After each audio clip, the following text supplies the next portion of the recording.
अरे नालायक, हमसे मेहनत मत करवाया करो, खुद से मिटा दिया करो लिखने के बाद, तो हमको भी मजा आएगा, कोई दिक्कत नहीं है। सर ऑन कीजिए। मैं चांद नहीं पे किया ये वाला। हाँ, तो हम मतलब मेरे पैर पे कुल्हाड़ी मारो तुम लोग, आ बैल मुझे मार, कहावत सुना है कभी? हम मौका यस सर। अच्छा, एनोटेट ऑन कर दीजिए सर, जो मिटा लिखा होगा वो मिटा देगा। नहीं नहीं। अब अ, वही तो सर। जब अनु बताओ भाई, एक्सरसाइज 2 में कौन से क्वेश्चन में डाउट है? सर डाउट नहीं है सर, मेरा क्वेश्चन एमटेक अपने मिटा है। अच्छा, बताओ भाई अनु। सर वो क्वेश्चन नंबर 42 जो है वो पीओएसी का क्वेश्चन है, वो गैसियस स्टेट से क्या रिलेशन है उसका? क्वेश्चन नंबर 42 जो पीओएसी का क्वेश्चन है, ये जो दिख रहा है स्क्रीन पे वीडियोमेट्री में, yes sir. 10 ml of compound containing nitrogen and oxygen is mixed with 30 ml of H2 to produce H2O and 10 ml of N2.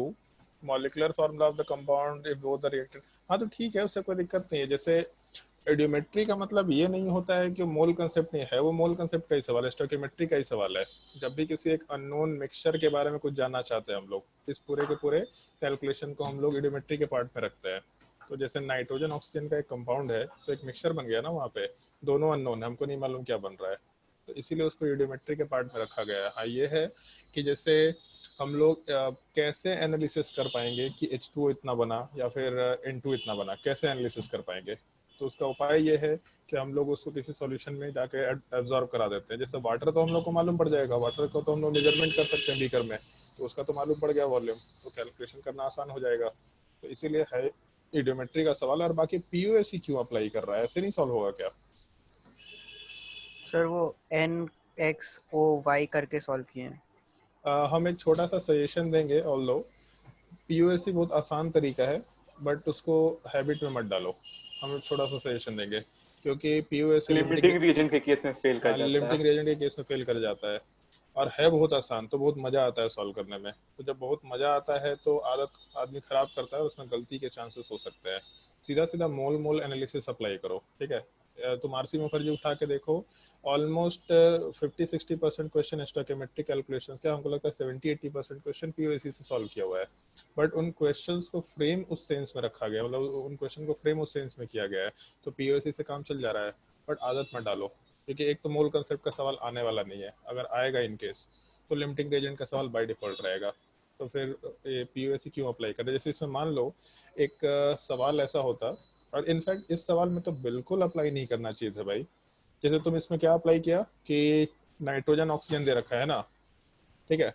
अगर मान यस लो सर। लास्ट क्लास में जो एक सवाल हम कहीं डिस्कस किए थे कि, हाँ जी, क्वेश्चन नंबर 41 वाला पार्ट, उसमें सफिशिएंट ऑक्सीजन लिखा था, इसका मतलब दोनों रिएक्टेंट कंप्लीटली खत्म हो जा रहे थे, ठीक है, ऐसा मान के चल रहे थे। लेकिन अगर मान लो H2 वाला पार्ट लिमिटिंग रिएजेंट हो जाता, इन केस H2 वाला पार्ट लिमिटिंग रिएजेंट हो जाता, तो तुम्हारा जो पूरा पीओसी है ना, तुमको गलत आंसर दिलाता, पूरा का पूरा पीओसी। अब होता क्या है, जैसे दो कंपाउंड में एक लिमिटिंग रिएजेंट है, एक एक्सेस है। अगर तुम पीओएसी लिमिटिंग रिएजेंट पे अप्लाई करता है, तब तो तुम्हारा सवाल सही सॉल्व निकल के आएगा, तब तुम्हारा जो आंसर आएगा वो सही आएगा, क्योंकि तुमने किया क्या है। लिमिटिंग रिएजेंट नॉर्मली करता क्या है कि एक अननोन रिएक्टेंट वाले पार्ट, मतलब सॉरी, जिसका अमाउंट कम है उसके हिसाब से कितना प्रोडक्ट बनेगा हम लोग ये डिटरमाइन करते हैं। तो लिमिटिंग रिएजेंट केवल ये काम करता है, और पीओएसी भी यही काम करता है। पीओएसी केवल एटम्स को कंजर्व करता है। तो जो एक्सेस पार्ट है, क्योंकि एक्सेस पूरा रिएक्ट ही नहीं करता, तो उसका जितना पार्ट रिएक्ट करता है उससे पीओसी अप्लाई कर सकते हैं। बट लिमिटिंग रेजेंट पूरा खत्म होता है, उस पर कम्प्लीटली पीओसी अप्लाई कर सकते हैं। बट अगर इसी क्वेश्चन को हम अगर डालते जेईई एडवांस के पेपर में, तो हम इसको पीओसी के सवाल के एप्लीकेशन में जरूर डाला करते हैं, क्योंकि सब दुनिया को मालूम है कि लोग पीओसी अप्लाई करते हैं, सिंपल तरीका है, सबको आदत में भी वो चीज़ आसान लगता है। बैलेंसिंग है बेसिकली, इक्वेशन का बैलेंसिंग है, केमिकल इक्वेशन को बैलेंस करने का तरीका पीओसी। तो हम उसमें N2 वाले पार्ट को या फिर उस कंपाउंड वाले पार्ट को एक लिमिटिंग रिएजेंट के फॉर्मेट में रखते, और फिर उसके बाद हम एक और कलाकारी करते उस क्वेश्चन में, कि हम एक ऑप्शन वैसा बनाते जिसमें तुम्हारे हिसाब से आंसर आ जाए पीओसी के हिसाब से। तुमको भी दिखता है कि अरे भाई साहब हम सॉल्व किए हैं और मेरा आंसर यही आया है, तो इससे सही तो कुछ हो ही नहीं सकता है। बट क्योंकि वो कंपाउंड लिमिटिंग रिएजेंट है तो सही होता, बट अगर वो कंपाउंड एक्सेस होता तो तुम्हारा आंसर जस्ट गलत निकल के आता। आदत में डालो उस चीज की कभी भी भूल के, ठीक है? अच्छा चीज है बट आदत मत डालो। और बोलो कोई डाउट? तो एक सवाल पूछना था, मतलब ऐसा बोलो। कुछ क्वेश्चन होता है कि जो मोल मोल एनालिसिस से नहीं बनेगा, पीओएसी लगाना ही पड़ेगा? बिल्कुल होता है। तो हम पीओएसी के टाइम पे मेंशन भी किए थे कि एक सीरीज ऑफ अननोन रिएजेंट है। जैसे मान लो हम सीक्वेंशियल रिएक्शन की बात करते हैं, ए से बी बना, बी से सी बना, सी से डी बना, डी से ई बना, ठीक है। केवल एक इन्फॉर्मेशन दिया है उसमें कि कंपाउंड ए के अंदर एक एलिमेंट कंप्लीटली कंपाउंड ई में कन्वर्ट हो रहा है, केवल एक एलिमेंट, और बाकी कोई रिएक्शन बीच में नहीं दे रखा है, कुछ नहीं दे रखा है। मतलब जो सीरीज ऑफ रिएक्शन है ए से बी, बी से सी, कुछ नहीं दे रखा, दे केवल एक चीज रखा होगा, इस टाइप से रिएक्शन दे रखा होगा। मतलब ए है या रिएक्टेंट है, इससे सीरीज ऑफ रिएक्शन हुआ और प्रोडक्ट बना दिया। तब इस केस में जब रिएक्शन ही नहीं मालूम तो मोल मोल एनालिसिस कैसे अप्लाई कर पाएंगे? केवल इस एक सिनेरियो में जहाँ पे ये मेंशन कर दिया बाय डिफॉल्ट कि रिएक्टेंट का एक एलिमेंट कंप्लीटली प्रोडक्ट में कन्वर्ट हो रहा है, तब जाके पीओसी अप्लाई कर किया करना, तो आराम से करो। तब उसमें पीओसी के अलावा कोई ऑप्शन भी नहीं है, उसमें एक्चुअल में पीओसी के अलावा कोई ऑप्शन नहीं है, ठीक है। और कोई डाउट? सर जो आप करवाए थे क्वेश्चन हाँ H2 और O2 का जो मिक्सचर का कंपेयर करना था H2 से RF फ्यूजन, उसमें तो मतलब जो एक्यूरेट वाला मेथड है उसमें तो लगभग डबल आ जा रहा है जो इनएक्यूरेट वाला मेथड है हाँ, उससे। हो सकता है, और डिपेंड करता है कि हम लोग कौन से टाइप के एलिमेंट्स की बात कर रहे हैं। जैसे उसमें हम लोग H2 के साथ ऑक्सीजन का मिक्सचर ले रखे हैं, मास का डिफरेंस देख रहे हैं कितने टाइम का है। जैसे मान लो केवल H2 के साथ केवल ऑक्सीजन को कंपेयर करते हैं, केवल ऑक्सीजन को, तो कितना का रेट का डिफरेंस आता है? 16 टाइम्स है ऑक्सीजन का। 16 की अंडर रूट लेंगे उसका? हाँ मतलब वही, 4 जब टाइम्स हो जाएगा। पूछा है मोलर मास का कितना। नहीं नहीं, मतलब रेट ऑफ इफ्यूजन की अगर बात करें तो उस केस में 4 टाइम्स निकल के आएगा। Yes sir. तो हम लोग एक कंपाउंड के साथ या एक एलिमेंट के साथ हम लोग एक मिक्सचर को जब कंपेयर कर रहे हैं, तो उसमें भले ही एक पार्ट हाइड्रोजन है लेकिन दूसरा पार्ट बहुत ही ज़्यादा धीरे चलने वाला चीज़ है, जो 4 टाइम धीरे चल सकता है। तो जो एवरेज है वो हो सकता है कि 1 टाइम 1 पॉइंट समथिंग हो, या 2 हो, या 2 पॉइंट से भी ज़्यादा हो, कुछ भी हो सकता है उसमें। अगर मान लो उसमें हम लोग ऑक्सीजन का अमाउंट 1:1 मोलर रेशियो में नहीं रखते, तो उस केस में ऑक्सीजन का अमाउंट अगर मान लेते कि हम लोग 3 टाइम्स रखते, मतलब 3:1 रेशियो में रखते ऑक्सीजन 3 वाला पार्ट तो हाइड्रोजन 1 वाला पार्ट, तब उस केस में जो रेशियो है वो 2 से भी ज़्यादा निकल के आता, वो हो सकता है आराम से। अगर हाइड्रोजन को 0 कर दिए तो ऑक्सीजन वाला पार्ट 4 टाइम्स होता है। तो जैसे जैसे हाइड्रोजन वाले पार्ट के अमाउंट को घटाते जाएंगे और ऑक्सीजन के अमाउंट को बढ़ाते जाएंगे, हम लोग का जो रेट ऑफ इफ्यूजन वाला पार्ट है वो उतना ही 4 की तरफ बढ़ते चला जाएगा। इसलिए वो ऑलमोस्ट डबल निकल के आ रहा है, ऑलमोस्ट डबल, क्योंकि हम लोग अप्रोक्सीमेटली मिक्सचर के बिल्कुल बीच में खड़े थे। अगर हम लोग हाइड्रोजन की तरफ जाएंगे तो रेशियो वाला पार्ट 1 की तरफ शिफ्ट होना शुरू हो जाएगा। और कोई डाउट? सर आप एक बार बताए थे ना कि sp3d2 हाँ, हाइब्रिडाइजेशन ज़्यादा स्टेबल होता है sp3d से। नहीं, हम ऐसा कभी नहीं बोले हैं। हम ये बोले हैं कि sp3 डिहाइब्रिडाइजेशन जो होता है वो अनस्टेबल नेचर का होता है, बट sp3d2 वाला पार्ट हमेशा स्टेबल होगा, ये गलत स्टेटमेंट होगा, क्योंकि डिपेंड करेगा कि उसमें जैसे मान लो ये कंपाउंड अगर दे रखा SBr6, तो कंपाउंड एग्जिस्ट नहीं कर पाएगा। क्यों नहीं कर पाएगा? क्योंकि सल्फर का साइज बहुत छोटा होता है और ब्रोमीन का साइज बहुत बड़ा होता है। तो उसको ऐसा समझो, जैसे मान लो बचपन में कभी कभी कलाकारी करते थे हम लोग, बॉल्स को जोड़ जोड़ के चिपका चिपका के कुछ स्ट्रक्चर बनाया करते थे। तो अगर मान लो एक छोटा सा बॉल है और उसके अलॉन्ग हम लोग एटम्स को प्लेस कर रहे हैं, तो 1 एटम प्लेस किया, 2 एटम प्लेस किया, 3 एटम प्लेस किया, 4 एटम प्लेस किया। बट अगर बॉल का साइज और छोटा हो गया और बाहर वाले बॉल्स का साइज बड़ा हो गया, तो 6 बॉल्स को प्लेस करने लायक जगह भी तो होना चाहिए। तो अगर वो जगह ही नहीं रहेगा तो स्टेबिलिटी की बात कहाँ से कर पाएंगे? वो मॉलिक्यूल अनस्टेबल हो पाएगा। और जगह भी क्यों नहीं हो पा रहा है? क्योंकि जो एटम्स है वो स्पेस में इतने क्लोज आ जा रहा है कि रिपल्शन का फैक्टर बढ़ जा रहा है। तो ये बोलना गलत चीज़ है कि मतलब sp3 डिहाइब्रिडाइजेशन वाला पार्ट लेस स्टेबल होगा एज कम्पेयर टू sp3d2। हाँ, ये हो सकता है कंसिडरेशन कि अगर मान लो सिमिलर टाइप के एटम्स है, ठीक ठीक एटम्स है, छोटे छोटे एटम्स है, तब उस केस में sp3d2 hybridization will be relatively more stable than sp3d। जैसा PCl5 है, तो PCl6 प्लस में और PCl6 माइनस में और PCl4 प्लस में कन्वर्ट क्यों होता है? क्योंकि गिवन स्ट्रक्चर अनस्टेबल था, तो 2 स्ट्रक्चर में कन्वर्ट होकर के और उसी के साथ साथ वो सॉलिड स्टेट में कन्वर्ट होता है। सॉलिड स्टेट में जाने पे तो वैसे भी स्टेबिलिटी बढ़ सकता है, तो उसके वजह से उसमें कन्वर्जन होता है। बट ये एब्सोल्यूट स्टेटमेंट मेरे हिसाब से एकदम गलत होगा कि sp3 हाइब्रिडाइजेशन लेस स्टेबल होगा एज कम्पेयर टू sp3d2। और कोई डाउट?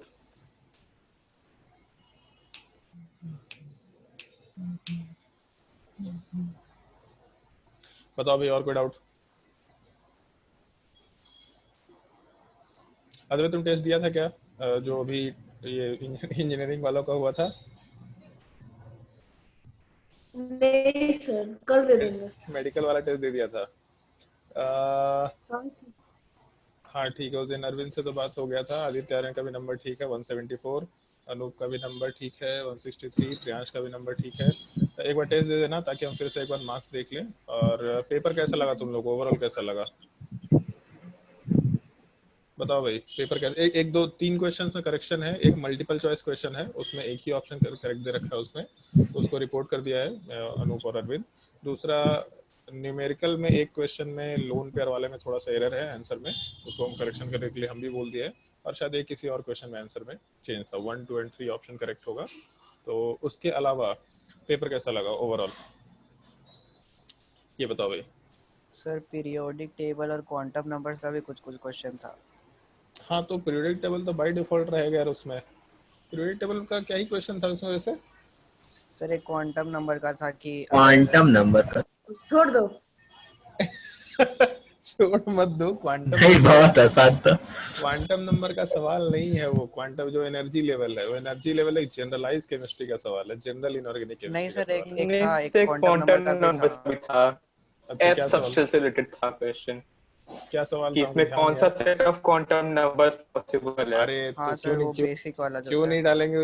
ये तो हम बार बार बीच में डालेंगे एक आध तो वैसे डालना जरूरी है सवाल। मतलब ऐसा थोड़ा ही कि हम जो टॉपिक बोलेंगे उसके अलावा सारा भूल जाएंगे कि नहीं, हम बस जो पढ़े हैं बस वही पढ़ के जाएंगे, अदरवाइज हम नहीं पढ़ेंगे, कुछ नहीं पढ़ेंगे। ये ये तो कौन सा चीटिंग तरीका हुआ है? ना। चीटिंग सर हुआ हम ना? तो पढ़े ही नहीं है ना, हम पीरियोडिक टेबल हम अभी तक पढ़े ही तुम नहीं। लोगों को वो टॉपिक हम लोग डाल रहे हैं जो पढ़ा रखे हैं। कभी उत्पल सर से बात करके देखना कि बंसल क्लासेस उनका कैसा सर टेस्ट भूल होता जाता था। है।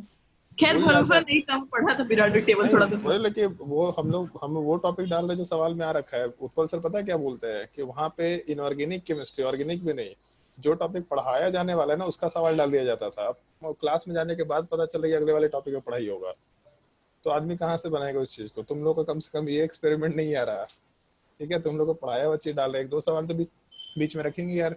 हर एक टॉपिक देखो, पढ़ाई ऐसा करो कि बिना रिवीजन के भी 40-50% क्वेश्चन बना पाए, अदरवाइज इस तरीके से पढ़ाई करने का कोई फायदा नहीं होता। हम लोग कोई रिवीजन करके टेस्ट नहीं देते थे।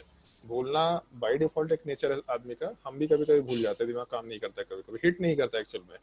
तो ठीक है, वो कोई दिक्कत नहीं है, कभी कभी क्वेश्चन छोड़ के भूल गए। लेकिन अगर मान लो जैसे एस ऑर्बिटल का क्वांटम नंबर वाला सवाल था, बट उसी बहाने उस कॉपी को पलट के देखेंगे तो, या उस थ्योरी को देख तो लेंगे कि हाँ ये चीज एक बार देख लेते हैं, भूल गए। तो इस वजह से कभी कभी तो कुछ ना कुछ आएगा। अब तुमको ध्यान रखना है कब वो आए, तो तुम्हारी किस्मत के ऊपर डिपेंड करेगा। ठीक है, और कोई डाउट किसी को? चलो अगर डाउट नहीं है तो फिर हम लोग क्लास शुरू करते हैं। लास्ट क्लास में क्या पढ़ाए थे एक बार देख लेते हैं। 14 नंबर एक बार देखिए तो। क्वेश्चन नंबर 14, इतने देर से डाउट क्यों नहीं पूछ रही थी? ये क्वेश्चन नंबर, अच्छा 40, हाँ बताओ भाई।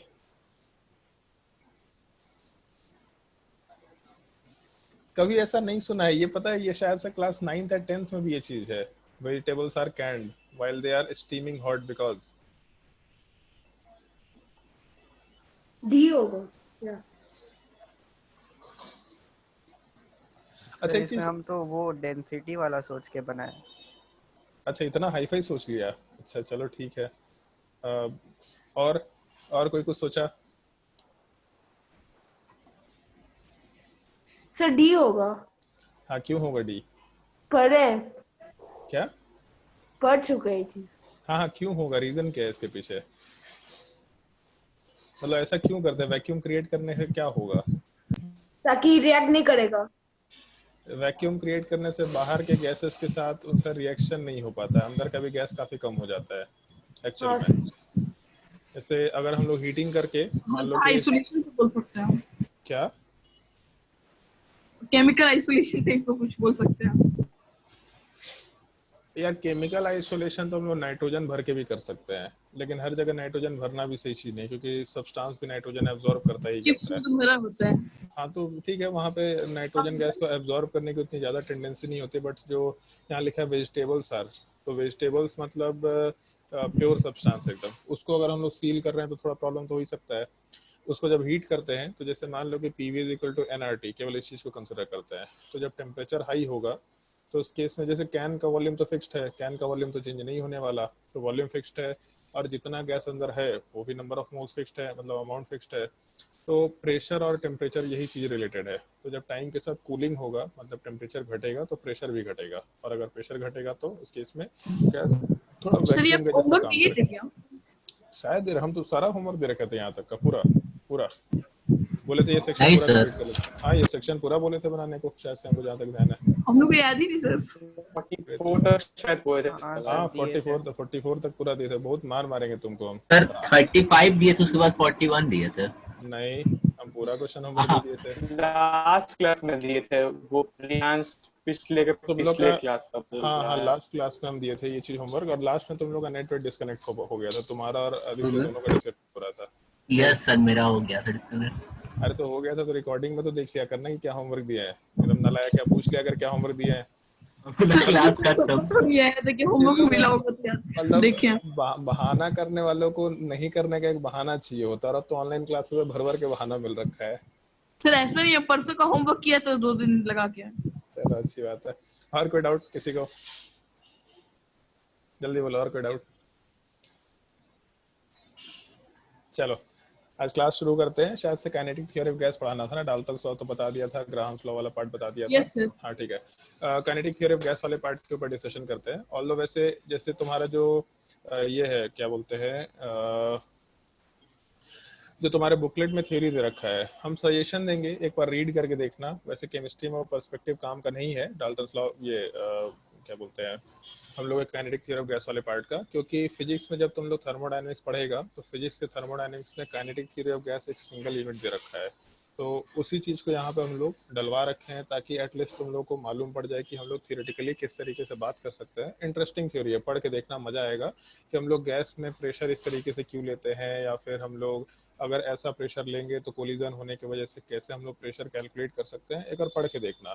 बट केमिस्ट्री के पर्सपेक्टिव से वो सब चीज़ें हम लोग को काम की नहीं है। इनफैक्ट जैसे जो काइनेटिक थ्योरी ऑफ गैस वाला पार्ट है उसके थ्रू हम लोग P V is equal to N R T को आराम से डिराइव भी कर सकते हैं, ये डेरिवेशन पॉसिबल होता है, बट वो चीज़ अपने बिल्कुल काम का नहीं होता। हम लोगों को काइनेटिक थ्योरी ऑफ गैस में एक थियोरेटिकल एस्पेक्ट ये काम का है कि हम लोग का रियल गैस जो नेचर में एग्जिस्ट करता है और जो आइडियल गैस है, इन दोनों में एक्चुअल में डिफरेंस क्या है, और ऐसा डिफरेंस हम लोग क्यों मेंशन किए हैं या फिर ऐसा डिफरेंस क्यों आया, उस चीज़ का थ्योरेटिकल डिस्कशन है। और उसके अलावा 3 फॉर्मूले हैं जो कंपाउंड के या फिर एक गैसियस पार्टिकल के वेलोसिटी से रिलेटेड है। उसके अलावा एक काइनेटिक एनर्जी से रिलेटेड पार्ट है जिसको हम लोग को आइडियल गैसेस के लिए रिलेट करना होता है, और उस फॉर्मूले को हम लोग यहाँ से लेके हमको लगता है कि थर्मोडायनेमिक्स तक हम लोग बार बार डिस्कस किया करेंगे। थर्मोडायनेमिक्स में भी उसका सिग्निफिकेंट यूज है, उस चीज़ का हम लोग डिस्कशन किया करेंगे।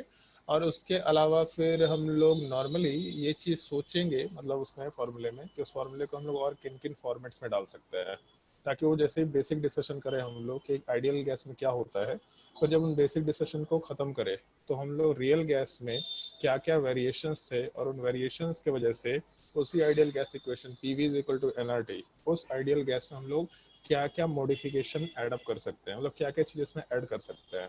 जो जो चीज़ें उसमें ऐड कर सकते हैं उन एडिशन की वजह से नेट इक्वेशन क्या बनेगा, हम लोग इन इक्वेशंस वाले पार्ट का डिस्कशन पुट आउट करना शुरू करते हैं। तो हम लोग वही काइनेटिक थ्योरी ऑफ गैस वाला पार्ट पढ़ते हैं। जहाँ उसमें एक और चीज़ है, एक हम लोग छोटा सा टॉपिक डिस्कस करते हैं, मैक्सवेल इक्विपार्टीशन कर्व। ऑल्दो ये टॉपिक एनसीईआरटी में शायद नहीं दे रखा है 11th क्लास में, 12th क्लास में दे रखा है। 12th क्लास के केमिकल काइनेटिक्स में जहाँ पे हम लोग रेट ऑफ रिएक्शन का डिटर्मिनेशन करते हैं, वहाँ पे एग्जैक्टली यही कर्व आएगा, बट वहाँ थोड़े अलग कंसिडरेशन के साथ आएगा। तो वहाँ पे जब हम लोग केमिकल काइनेटिक्स का डिस्कशन करेंगे तो फिर से वहाँ पे हम लोग इन टॉपिक्स का मतलब उस पार्टिकुलर मैक्सवेल इक्विपार्टीशन कर्व का या मैक्सवेल डिस्ट्रीब्यूशन कर्व भी बोलते हैं, उस चीज़ का हम लोग फिर से वहाँ पे डिस्कशन करेंगे, तो हम लोग को वो चीज़ वापस से रिमाइंड हो जाएगी। तो हेडिंग शुरू करते हैं, kinetic theory of gas. 1 minute, कौन सा लेक्चर है हमको याद तो नहीं है, कौन सा लेक्चर ये गैस स्टेट का? 4 शायद। 4, ओके 2 3 हो चुका है। हाँ, लेक्चर 4।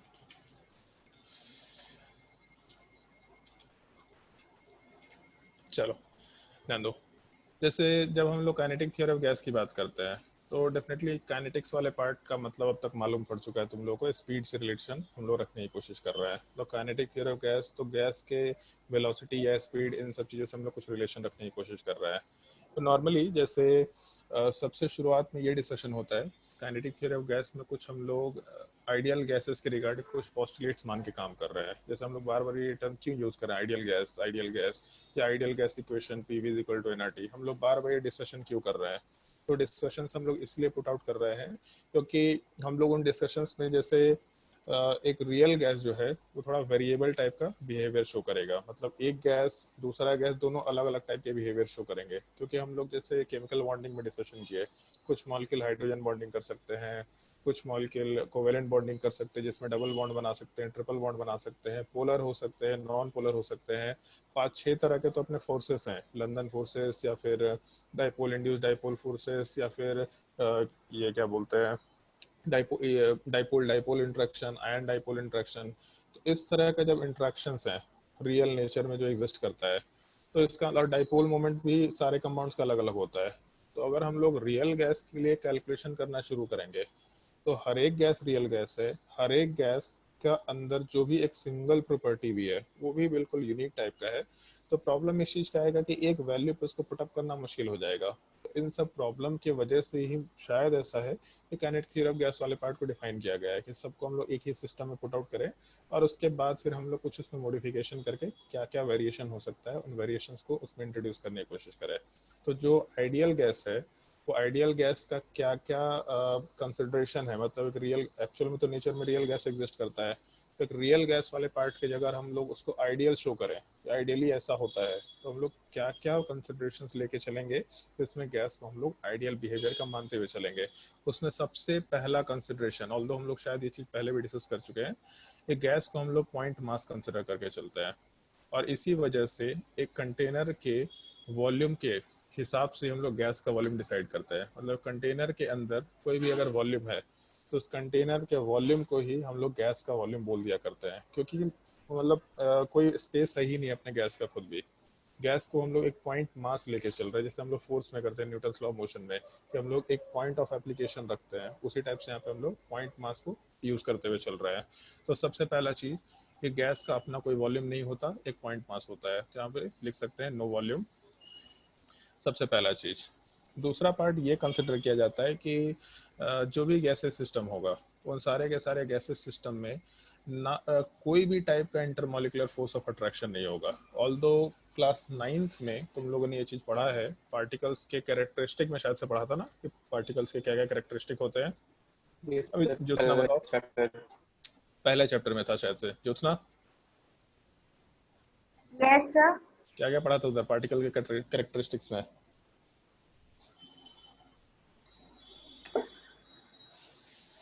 सर हम एक तो बताएं। तुमको एक ही तो याद ही होगा इसलिए एक तो बताएगा। जो सबसे आसान है वो बता करके निकल। वेरी स्मॉल पार्टिकल ऐसा कुछ था। वेरी स्मॉल पार्टिकल ऐसा कुछ नहीं था। सर पार्टिकल का साइज बहुत छोटा होता है, मतलब कि ये था। ये पार्टिकल का कैरेक्टरिस्टिक था क्या? ऐसा तो नहीं था हाँ शायद। सर। हाँ अरे सर, सर था इसका एकदम। प्रूफ भी था, इसका प्रूफ भी था। अगर आप चीनी को पानी में घोलेंगे तो उसका वॉल्यूम सेम रहेगा। नहीं नहीं नहीं, ये नहीं था। डूब मरो कहीं जा करके तुम लोग। अगर ऐसा एक्सपेरिमेंट था कि सर लॉकडाउन जो है ना, पोटेशियम पर मैग्नेट होता है ना, हाँ। उसको हम लोग पहले डिसॉल्व करेंगे वाटर में और फिर हाँ। उसको डाइल्यूट करते जाएंगे लेकिन उसका कलर गायब हो जाता है। मतलब होता है कि बहुत छोटा है पार्टिकल। लेकिन ये कैरेक्टरिस्टिक तो नहीं था, ये कुछ और चीज में आया था एक सर था सर एकदम तो। नहीं, Sir, particles of matter attract each other. ये कैरेक्टरिस्टिक पहला था कि पहला इंटरमोलिकुलर दूसरा तीसरा स्पेसेस, इंटरमोलिकुलर ये चीज था, अट्रैक्शन ये चीज था पार्टिकल के बीच में और डिफ्यूजन Particles दिखाता of है ये। matter are continuously moving. Continuously moving, ये तीन कैरेक्टरिस्टिक थे। एक तो कंटिन्यूअसली पार्टिकल मूव करते हैं, जहाँ से डिफ्यूजन वाला केस निकल के आया था। दूसरा part Sir, particle very small भी होता है। वेरी स्मॉल तो पहले दिन से सुनते आ रहे हैं हम लोग डाल्टन लॉ वाले पार्ट से, बट वो वेरी स्मॉल होने की वजह से और इंटर पार्टिकल स्पेसेस होने की वजह से तो पार्टिकल्स उसमें जाते हैं। ये पार्टिकल के कैरेक्टरिस्टिक में नहीं कंसिडर किया जाता है। कि डाल्टन का सबसे पहला जो लॉ आया था हम लोग वहाँ पे डिस्कस करते हैं, एटलीस्ट एनसीईआरटी के हिसाब से तो कंसिडर नहीं करते हैं। तीन कैरेक्टरिस्टिक है, पहला अट्रैक्शन फोर्स होता है, दूसरा इंटर पार्टिकल स्पेसेस होते हैं, और तीसरा पार्ट ये। और इसी वजह से तो ये था ना कि पानी में जब शुगर को डालते हैं तो गायब हो जाते हैं पार्टिकल्स, वो दिखाई नहीं देते क्योंकि इंटर पार्टिकल स्पेसेस में चले जाते हैं। और पहली बार शायद हमको ध्यान है, तुम लोगों को तो नहीं, बट ज्योत्सना, अरविंद और अद्वय को, तुम तीनों को शायद, हमको जहाँ तक ध्यान है, अद्वय को भी नहीं, अद्वय उस टाइम पे नहीं था। तुम दोनों को उस टाइम पे सॉलिबिलिटी का थोड़ा बहुत कंसेप्ट बताया था, तो लास्ट क्लास में बोला भी था कोई, ज्योत्सना शायद से बोली थी। तो पार्टिकल्स के बीच में इंटर पार्टिकल स्पेस होता है, और जो भी पार्टिकल्स को हम लोग उसमें डिजोल्व करते हैं वो छोटे छोटे स्पेसेस में चले जाते हैं। खैर उसका सेकंड पार्ट थर्ड पार्ट मतलब ये था। पहला पार्ट, पार्टिकल्स के बीच में अट्रैक्शन फोर्स होता है, चाहे वो गैस हो, सॉलिड हो या लिक्विड हो। सबसे ज़्यादा सॉलिड में होता है, फिर उसके बाद लिक्विड में होता है, फिर गैस वाले पार्ट में होता है। ये inter molecular force of attraction का एक सिंपल सा फंडा है जो हम लोग कंसिडर कर सकते हैं। लेकिन काइनेटिक थ्योरी ऑफ गैस में ये बोला गया है कि गैसियस पार्टिकल्स के बीच में, इनफैक्ट गैसियस पार्टिकल्स नहीं, किसी भी टाइप का कोई इंट्रैक्शन नहीं है।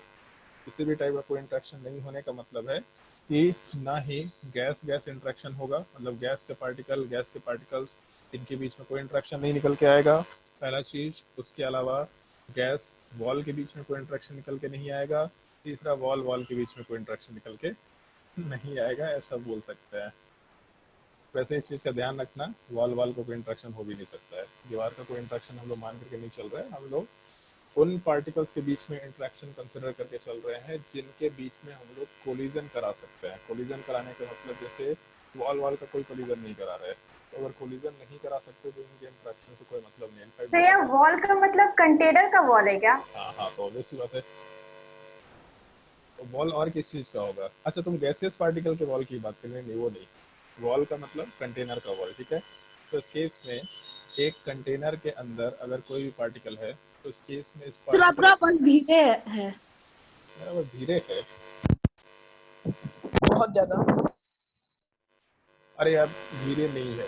और बैकग्राउंड से नॉइज भी आ रहा है क्या? यस समझ में आया क्या हुआ? घंटी बजने का, फिर वाइब्रेशन हो रहा है कुछ। अबे नालायक, लाइट कट गया। और विन बोला पीछे से, पता नहीं क्या दिक्कत हो गया लाइट के साथ, हम लोग को समझ नहीं आ रहा है इतना लाइट क्यों जा रहा है।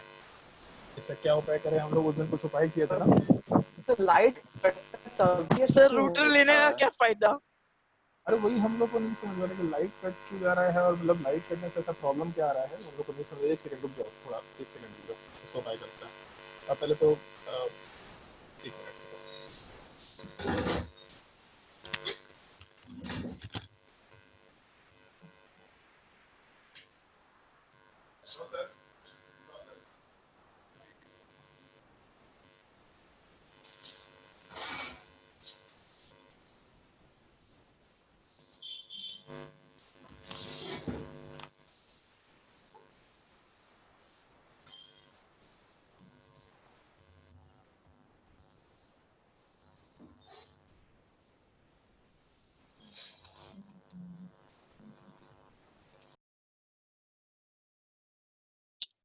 अभी आवाज आ रहा है सबको? Yes sir. Yes sir. Okay, तो ठीक है, हम अपने फोन से बोल रहे हैं और हम अपने सिस्टम पे पढ़ा रहे हैं, ठीक है। अब इसमें बैकग्राउंड में प्रॉब्लम नहीं आ रहा होगा शायद। सर वीडियो ऑन कीजिए ना। तो वीडियो शायद से ऑन करने का कोई फायदा तो नहीं है, क्योंकि वीडियो में नॉर्मली जो बोलता है उसी का वीडियो आता है। पता नहीं वीडियो दिखाई देगा अभी कि नहीं देगा, तो हमको नहीं मालूम। 1 मिनट। नहीं दिखाई दे रहा है। हाँ, वीडियो नहीं दिखाई देगा, जो बोलेगा उसी का वीडियो दिखाई देगा, शायद से ऐसा कुछ हो जाता है। हाँ, अभी दिखाई दे रहा होगा वीडियो शायद। Yes sir. पिन कर सकते। क्या कर सकते हैं?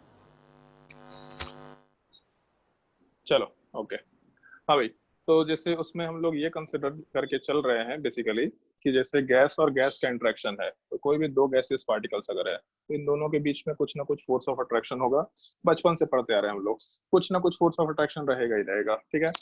अब अगर मान लो कि ये पार्टिकल दीवार के साइड गया तो डेफिनेटली उधर भी कुछ ना कुछ इंटरेक्शन होगा, ये भी पॉसिबल है। तो गैस गैस के बीच में इंटरेक्शन है, गैस और वॉल के बीच में इंटरेक्शन है, क्योंकि अट्रैक्शन फोर्स हर एक पार्टिकल्स के बीच में एग्जिस्ट करता है, कम या ज्यादा बट एग्जिस्ट करता है। लेकिन अगर मान लो हम लोग आइडियल गैसेस लेके चल रहे हैं, तो हम लोग ऐसा मान के चलते हैं कि किसी भी टाइप का कोई भी इंटरेक्शन एग्जिस्ट नहीं करेगा। मतलब ना गैसियस पार्टिकल्स के बीच में कोई अट्रैक्शन फोर्स एग्जिस्ट करेगा, ना ही पार्टिकल और वॉल के बीच में कोई अट्रैक्शन फोर्स एग्जिस्ट करेगा। इन दोनों में कोई भी टाइप का अट्रैक्शन फोर्स एग्जिस्ट नहीं करने का पॉसिबिलिटी है, ये हम लोग आइडियल गैस में मान के चलते हैं।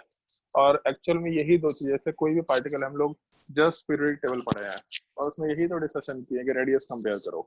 तो रेडियस कंपैरिजन करते वक्त हम लोग मोस्टली जो पी ब्लॉक का एलिमेंट है जो गैसेस फॉर्म में रहता है उसी का तो रेडियस कंपेयर करते हैं। बट यहाँ पे हम लोग बोल के चल रहे हैं कि गैस का वॉल्यूम एग्जिस्ट नहीं करता, इसीलिए इस चीज को आइडियल सिचुएशन का बिहेवियर बोलने के लिए हम लोग कंसिडर किया करते हैं। तो एक चीज पॉइंट मास होगा और दूसरा चीज गैस गैस इंट्रैक्शन एग्जिस्ट नहीं करता, गैस वॉल इंट्रैक्शन एग्जिस्ट नहीं करता, मतलब किसी भी टाइप का इंट्रैक्शन एग्जिस्ट नहीं करेगा, ऐसा हम लोग मेंशन करते हुए काम कर रहे हैं। तो यहाँ पे ऐसा लिख सकते हैं हम लोग सेकंड पॉइंट में, no interaction between gas gas या फिर गैस एंड वॉल, कोई भी टाइप का इंट्रैक्शन नहीं होगा, ऐसा आराम से बोल सकते हैं। और उसके अलावा जैसे एक छोटा सा पार्ट हम लोग यहाँ एक्स्ट्रा कंसिडर करते हैं, एक गैस के पार्टिकल्स रेगुलरली मूव कर रहे हैं, तो जब पार्टिकल्स मूव कर रहे हैं तो डेफिनेटली कोलिजन तो होगा ही होगा पार्टिकल्स के बीच में। तो जब गैसियस पार्टिकल्स के बीच में कोलिजन होगा तो क्योंकि हम लोग इंट्रैक्शन बिल्कुल जीरो मान के चल रहे हैं, तो इसके वजह से हम लोग डेफिनेटली एक चीज बोल सकते हैं कि कोई भी इंट्रैक्शन वाले पार्ट में किसी भी तरह का फोर्स ऑफ अट्रैक्शन नहीं है। तो जो कोलिजन है वो कोलिजन वाला पार्ट, जैसे अभी तो तुम लोग शायद कोलिजन नहीं पढ़ा है, अभी आगे पढ़ेगा। कोलिजन में हम लोग elastic collision, in elastic collision, perfectly in elastic collision की बात करते हैं। तो इलास्टिक कोलिजन का मतलब हम बेसिकली डिपेंड ये एक्सप्लेन कर देते हैं। मान लो एक वॉल है और एक बॉल जो है या एक पार्टिकल इससे टकराया v वेलोसिटी से, तो अगर वो पार्टिकल एग्जैक्टली v वेलोसिटी से वापस चला गया तब उस केस में इस चीज को हम लोग इलास्टिक कोलिजन बोला करते हैं। हाँ बोलो, इस चीज को हम लोग इलास्टिक कोलिजन बोला करते हैं, सबसे पहला चीज, ठीक है। दूसरा, अगर मान लो पार्टिकल वॉल से टकराया और जिस वेलोसिटी से टकराया पार्टिकल उस वेलोसिटी से ना आकर के उससे थोड़ा छोटा वेलोसिटी से निकल गया, मतलब वेलोसिटी वाला पार्ट थोड़ा डिक्रीज कर गया, थोड़ा डिक्रीज किया ज्यादा डिक्रीज किया कोई मतलब नहीं, लेकिन बेसिकली वेलोसिटी कम रह गया, इस चीज को हम लोग इन इलास्टिक कोलिजन बोलते हैं। और तीसरा चीज, पार्टिकल दीवार से टकराया और जा करके वहां चिपक गया, तो अगर चिपक गया तो इस चीज को हम लोग परफेक्टली इन इलास्टिक कोलिजन बोला करते हैं। तो अगर अट्रैक्शन फोर्स होगा तभी दीवार से जाके चिपकेगा, अगर अट्रैक्शन फोर्स होगा तो ये पार्टिकल्स कोलाइड करने के बाद सेम वेलोसिटी से वापस नहीं आ पाएगा। बट क्योंकि हम लोग के बीच में गैसेस पार्टिकल्स के बीच में या गैस वॉल के बीच में कोई इंट्रैक्शन नहीं है, इसका मतलब कोई भी कोलिजन अगर होता है तो कोलिजन वाला पार्ट हमेशा इलास्टिक नेचर का होगा, पार्टिकल्स टकराएंगे जिस वेलोसिटी से टकराए उसी वेलोसिटी से। और वेलोसिटी का मतलब हम लोग इस फिजिक्स के टर्म में बात नहीं कर रहे हैं कि वेलोसिटी में हम लोग डिस्प्लेसमेंट की बात कर रहे हैं या फिर डायरेक्शंस की बात कर रहे हैं, हम लोग वेलोसिटी मतलब स्पीड के टर्म में बोल रहे हैं। केमिस्ट्री में हम लोग जिस चीज को स्पीड बोलेंगे वेलोसिटी बोलेंगे, दोनों का मतलब हम लोग सेम लेके चलेंगे, फिजिक्स हम लोग डिस्कस नहीं कर रहे हैं यहाँ पे। तो इस केस में जिस वेलोसिटी से पार्टिकल टकराएंगे एग्जैक्टली उसी वेलोसिटी से मूव कर रहे होंगे, ये एक छोटा सा कंसिडरेशन हम लोग को यहाँ पे लेके चलना होता है। तो तीसरा पार्ट ये, all the collisions are completely elastic in nature. वैसे इलास्टिक बोलने का मतलब ये है कि कंप्लीटली लगाने की जरूरत नहीं है मेरे हिसाब से, आर इलास्टिक इन नेचर मतलब वेलोसिटी पार्टिकल्स का चेंज नहीं होने वाला है। एक तीसरा कंसिडरेशन जो हम लोग को लेके चलना होता है। ये तीन कंसिडरेशंस है। हाँ बोलो, क्यों होगा कोलिजन्स? क्यों होगा कोलिजन्स? 9th क्लास का जो कंसेप्ट था अपना, पार्टिकल्स हमेशा मूव कर रहे होते हैं, होता है ना ऐसा?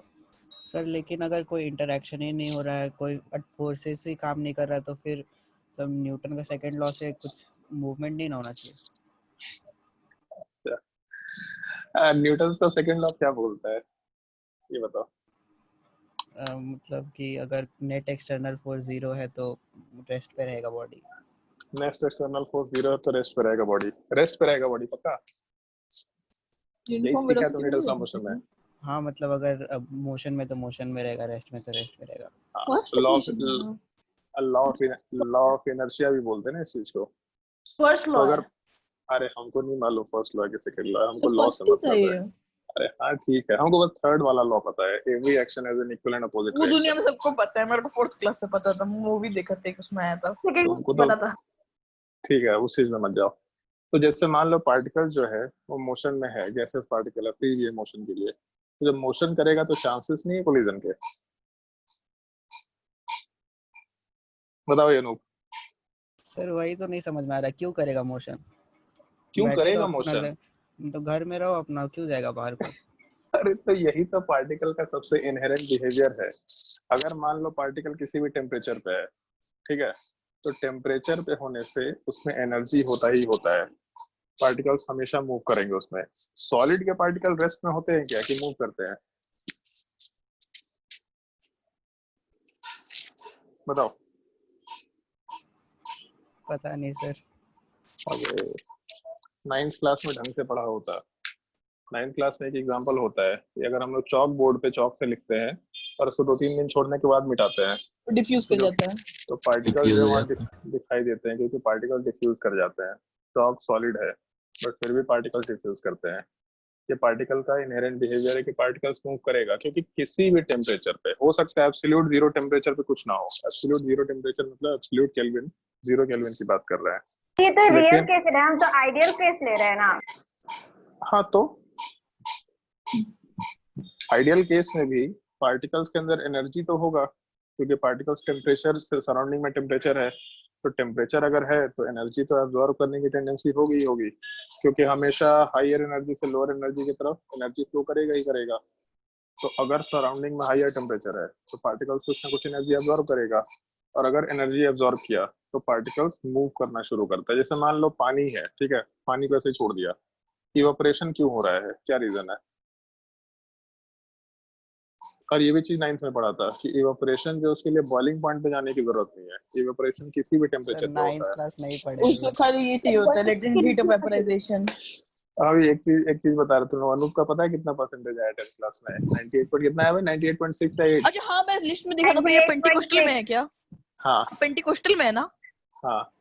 मैं न्यूज़पेपर में अरे देखा, नहीं, सेकंड नंबर पे थे भैया। लेकिन सर 9th क्लास नहीं पढ़े अब थे देखो हम। क्या बोल रहा है कि 9th क्लास नहीं पढ़ा था, कितना नालायक है लोग। कैसे तुम लोग 10th में नंबर ले आता है भाई? सर 9th और 10th 10th अलग होता है क्या सर। दिक्कत है सर? 10th एकदम अलग है, 9th एकदम अलग है। बहुत बहुत चपंडुक आदमी है तुम लोग। चलो ठीक है। तो जैसे 9th क्लास में ये चीज मेंशन किया गया है कि पार्टिकल्स मूव करते हैं, वहां पे इवापोरेशन का जो कंसेप्ट था, तो इवापोरेशन भी बेसिकली होता है कि लेयर बाय लेयर सब चिपका हुआ है। अब अगर रूम टेम्परेचर पे भी ऊपर के सरफेस पे सफिशिएंट एनर्जी मिल गया पार्टिकल्स को, तो जो दो लेयर्स के बीच में, या फिर मान लो कि एक H2O है तो उसमें बहुत सारे H2O के साथ हाइड्रोजन बॉन्डिंग कर रखा है, वो इंट्रैक्शन अब तक अपने को मालूम पड़ गया। तो अगर हाइड्रोजन बॉन्डिंग हो रखा है तो उस केस में अगर सफिशिएंट एनर्जी मिल गया तो उस केस में वो हाइड्रोजन बॉन्डिंग ब्रेक करना शुरू करेगा। तो एक बॉन्ड ब्रेक किया, थोड़ा और एनर्जी एब्जॉर्ब किया, दूसरा बॉन्ड ब्रेक किया, फिर और एनर्जी एब्जॉर्ब किया, तीसरा बॉन्ड ब्रेक किया। तो जब H2O सारे इंट्रैक्शंस को ब्रेक कर देगा, मतलब अपने H2O के अलावा बाकी बचे इंट्रैक्शंस को ब्रेक कर देगा, तो उस केस में पार्टिकल अलग हट जाएगा। सॉलिड क्यों बाउंडेड रहता है, मतलब एक दूसरे के साथ चिपका हुआ क्यों रहता है? क्योंकि सारे पार्टिकल्स के बीच में फोर्स ज्यादा है। H2O मॉलिक्यूल है तो H2O में 2 हाइड्रोजन और 1 ऑक्सीजन क्यों आपस में चिपके हुए हैं? क्योंकि उसके बीच में इंट्रैक्शन का फोर्स ज्यादा है। बट 10th क्लास में डिकम्पोजिशन रिएक्शन तो पढ़ा है ना, 10th क्लास तो पढ़ा है। तो डिकम्पोजिशन रिएक्शन में क्या होता है, जब हम लोग एनर्जी प्रोवाइड करते हैं। अब एनर्जी भी कौन कौन से टाइप का डिकम्पोजिशन पढ़ा है अभी बताओ? Sir electrolytical, photolytical, thermal. हाँ, तो ये 3 फॉर्म में एनर्जी हम लोग ट्रांसफर कर सकते हैं। इलेक्ट्रिसिटी दे सकते हैं, या फिर हम लोग हीट दे सकते हैं, या फिर सनलाइट के सामने ला सकते हैं। तो किसी भी फॉर्म में अगर हम लोग एनर्जी ट्रांसफर कर दें तो उस बॉन्ड को ब्रेक करने के लिए सफिशिएंट एनर्जी मिल जाएगा। और जब सफिशिएंट एनर्जी मिल गया तो पार्टिकल्स डिसोसिएटेड फॉर्म में रहना चाहेंगे, वो फिर एक साथ रहने की टेंडेंसी में थोड़ा ना रहेंगे। तो ये सिंपल सा एक कंसेप्ट है कि पार्टिकल्स में हमेशा इंटरमॉलिक्यूलर फोर्स होता है। चलो ठीक है, यहाँ पे मान के चला गया है कि पार्टिकल्स के अंदर भले ही कुछ भी हो इंटरनल सिस्टम अलग है, बट एक्सटर्नल सिस्टम से उसका कोई इंटरेक्शन नहीं है। और पार्टिकल जब मूव कर रहा है तो मूव करेगा, एक बार हल्का सा भी झटका मिल गया, जैसे मान लो कि गैस है, तो तुम गैस के पार्टिकल को ऐसा पकड़ के उस डब्बे के अंदर रखेगा क्या रेस्ट पे? ऐसा रख सकते हैं क्या? गैस हम लोग फिल करेंगे, अब मान लो गैस फिल किया है कंटेनर के अंदर, तो जब फिल करेंगे तो गैस कहीं ना कहीं से तो मोशन करके आ रहा होगा। हम मान के चल रहे कि आइडियल सिस्टम है, उसमें कोई इंटरेक्शन नहीं होगा, लेकिन कहीं ना कहीं से तो गैस के पार्टिकल आएंगे। और क्योंकि इंटरेक्शन नहीं है, कोलिजन इलास्टिक है, तो जिस वेलोसिटी से हमेशा था उसी वेलोसिटी से हमेशा रहेगा। और क्योंकि एक्सटर्नल फोर्स नहीं है, तो पार्टिकल जिस मोशन में उसी मोशन में रहेगा तुम्हारे थर्ड लॉ के हिसाब से। ऑल एक और चीज है, और बहुत तुम लोग नालायक इस सेंस में, एक चीज सुना नहीं है क्या तुम लोग न्यूटन्स लॉ ऑफ मोशन में, कि हम लोग न्यूटन्स लॉ ऑफ मोशन को माइक्रोस्कोपिक पार्टिकल पे अप्लाई नहीं कर सकते? नहीं सर, मॉडर्न फिजिक्स में एप्लीकेबल नहीं होता है। बिल्कुल एप्लीकेबल नहीं होता। ये एनएलएम का सबसे बेसिक पार्ट है कि आप उस चीज को माइक्रोस्कोपिक पे, जिसको हम आंख से नहीं देख सकते, उस पर अप्लाई नहीं कर सकते। पूरा का पूरा जो न्यूटोनियन मैकेनिक्स है, न्यूटोनियन फिजिक्स है, वो केवल माइक्रोस्कोपिक पार्टिकल पे ऑब्जर्व होता है। मतलब जो हम लोग देख पाते हैं केवल उसको ऑब्जर्व कर सकते हैं उसको। जो जो फिजिक्स है, जो मैकेनिक्स वाला पार्ट है, वो बेसिकली तुम्हारा मतलब ऑब्जर्वेशन बेस्ड है, उसमें और कुछ नहीं है। बाकी आगे जाने के बाद इंट्रैक्शन, मॉलिक्यूलर लेवल पे, अब सेव सर पे गिरा था, सेव मुंह के अंदर थोड़े ना चला गया था कि उसके अंदर की चीजें देख पाए। सर पे गिरा तो सर के हिसाब से जो चीजें दिखाई दी दिखाई दी, तो उस चीज को यहाँ अप्लाई नहीं कर सकते हैं, ठीक है? ये चीज का ध्यान रखना। हाँ, हो सकता है कि मेरे पास उसका एक्सप्लेनेशन हो सकता है सही ना हो, बट उस न्यूटोनियन फिजिक्स को यहाँ अप्लाई करके काम नहीं करता है। इसलिए भी लोगों को फिजिक्स में पता है तब तक मजा आता है जब तक मैकेनिक्स चलता है। हमको भी बहुत मजा आता था मैकेनिक्स सर, एसएचएन तक मजा आया। जैसे ही वेव आया तो लगा कि क्या चल रहा है, जैसे ही थर्मोडायनेमिक्स आया तो भी हमको भी लगा था क्या होने लग गया है। वहां तो मस्त ना फोर्स लगा, एबीडी बनाओ, friction force, this force, that force, incline पे डाल दिए, हवा में उसको गोली मार दिए, बहुत मजा आ रहा था। बॉल को गिराए, कभी आदमी को गिराए, बॉल को नीचे से फेंके, ऊपर से फेंके, यही सब चला। बट उसके आगे जाने के बाद पता चला कि नहीं, ये चीज हर जगह नहीं होता है, तो फिजिक्स का इंटरेस्ट मेरा थोड़ा खत्म हुआ। फिर 12th क्लास में फिर से इलेक्ट्रोस्टैट आया, फिर से वही सब फोर्स है, इंट्रैक्शन है, इस एंगल पे जाएगा, उस एंगल पे जाएगा, चलो ठीक है, फिर मजा आना शुरू हुआ। बट जब मॉडर्न फिजिक्स है, हम जब कॉलेज गए थे, हम क्या सारे लोग कि वजह फिजिक्स में तो बहुत मजा आता है, फिजिक्स में बहुत मजा आता है। कॉलेज गए तो पता चला कि फिजिक्स जो हम लोग पढ़ते है ही नहीं, मॉडर्न फिजिक्स ही फिजिक्स कहलाता है। ये तो फालतू का चीज है, जो केवल एक इंट्रैक्शन है जो दिख रहा है, बाकी अब इसका कोई काम नहीं होता है। तो ये चीज ध्यान रखना है। जैसे माइक्रोस्कोपिक पार्टिकल्स हैं, हमेशा मोशन करेंगे, हमेशा मोशन करेंगे, वो रेस्ट पे नहीं रहेंगे, क्योंकि जैसे ही एक पार्टिकल के अंदर एनर्जी आएगा तो अपने आप से मोशन करना शुरू कर सकता है। तो एनर्जी आएगा तो उसके अंदर हो सकता है, ये पॉसिबिलिटी है। जैसे हम लोग एक छोटा सा टर्म यूज किया करते हैं, डिग्री ऑफ फ्रीडम, थर्मोडायनेमिक्स में आएगा, ठीक है? तो डिग्री ऑफ फ्रीडम में एक हम लोग काइनेमेटिक्स वाला चीज यूज करते हैं, एक रोटेशन वाला चीज यूज करते हैं, और एक वाइब्रेशन वाला चीज यूज करते हैं।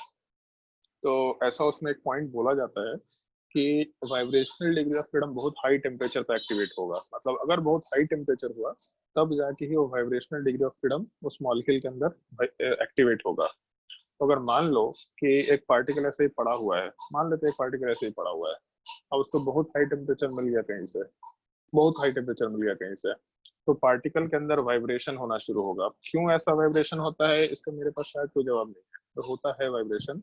अब मान लो हम लोग बहुत गर्मी में है, तो गर्मी में होते तो हम लोग बेबस sir heat energy kinetic energy में चल जाता होगा। अब मे भी हो सकता है, वो काइनेटिक एनर्जी भी कैसे, अब मान लो बॉडी रेस्ट में है तो एकदम से काइनेटिक एनर्जी में कैसे चला गया? और उसमें वाइब्रेशन की और काइनेटिक एनर्जी पे है ना कि पार्टिकल रुका हुआ एक डायरेक्शन में उड़ एनर्जी गया। गेन किया इसलिए चल गया काइनेटिक अरे एनर्जी। तो वो एक काइनेटिक एनर्जी का मतलब क्या है कि एक डायरेक्शन में उसको पुश मिला, तो एक ही डायरेक्शन में मोशन होना चाहिए। वाइब्रेशन ऐसा ऐसा क्यों हो रहा है? ये कौन सा बार काइनेटिक बार एनर्जी अलग है? अलग डायरेक्शन से मिलता जा रहा वाह, है, ये कौन सा मजाक चल रहा है भाई? तो मजाक ही एनर्जी नहीं मिला, चल रहा है। मजाक नहीं चल रहा, लेकिन हाँ ठीक है, कुछ चीजें हैं जो अनएक्सप्लेन्ड है। इंटरनल एनर्जी के बारे में कोई कैलकुलेशन, जैसे चलो एक छोटा सा टर्म आता है थर्मोडायनेमिक्स में, इंटरनल एनर्जी। उस इंटरनल एनर्जी का हम लोग एब्सोल्यूट वैल्यू कैलकुलेट नहीं कर सकते। मतलब ये थ्योरेटिकल एक पॉइंट होता है, we can not calculate the internal sorry absolute value of internal energy. और उस एब्सोल्यूट वैल्यू की मतलब इंटरनल एनर्जी में होता क्या क्या है, तो न्यूक्लियर एनर्जी, इलेक्ट्रॉनिक इंट्रैक्शन जो हो सकता है, जो प्रोटॉन के बीच में इंट्रैक्शन हो सकता है, वो सारे टाइप के एक सिस्टम के अंदर एनर्जी को हम लोग कैलकुलेट करते हैं। तो उसको कोई भी इक्विपमेंट मेजर नहीं कर सकता, पॉसिबल नहीं है। एग्जिस्ट करता है, सारे प्रोटॉन एक जगह कैसे रह पा रहे हैं, तो न्यूक्लियस के अंदर रह पा रहे हैं न्यूट्रॉन की वजह से, बट फिर भी रिपल्शन तो है, कोई एक्सप्लेन नहीं कर पाया उस चीज को। उसी पे एक्सपेरिमेंट्स चले जा रहे हैं कि हाँ उसको हम लोग और डिसोसिएट कर सकते हैं, उसको और डिसोसिएट कर सकते हैं, न्यूट्रिनो बन गया, पॉजिट्रॉन बन गया, सब बन गया, डिसोसिएट कर सकते हैं, लेकिन वो सारे पॉजिटिव चार्ज एक जगह क्यों एग्जिस्ट कर रहे हैं, क्या रीजन है? तो इसका पार्ट अनएक्सप्लेन्ड है। इसके ऊपर तो अभी भी कोई भी कमेंट नहीं कर सकता कि ये जैसे एटॉमिक मॉडल से इलेक्ट्रॉन से ऐसे ही क्यों होगा, वो कोई नहीं देखा है अभी भी। जो श्रोडिंगर वेव इक्वेशन है, श्रोडिंगर मॉडल है, नहीं मालूम सही है कि गलत है। तभी तो तुम लोग को मॉलिक्यूलर ऑर्बिटल थ्योरी पढ़ाया गया, क्योंकि एटम में अलग दिख रहा था, मॉलिक्यूलर ऑर्बिटल थ्योरी में मॉलिक्यूल अलग दिख रहा था, तो वो चीज अनएक्सप्लेन्ड है। तो ये जो इंटरनल एनर्जी का फैक्टर है, ये चीज एक्चुअल में हम लोग कैलकुलेट नहीं कर सकते। गैप कैलकुलेट कर सकते हैं बट इंटरनल एनर्जी कैलकुलेट नहीं कर सकते। तो ये चीज थोड़ा अनएक्सप्लेन्ड है। मान लो एक बॉडी रेस्ट पे है, उसको हीट देते गए पार्टिकल एकदम से एनर्जी में आना शुरू हुआ और वाइब्रेट करना शुरू हुआ।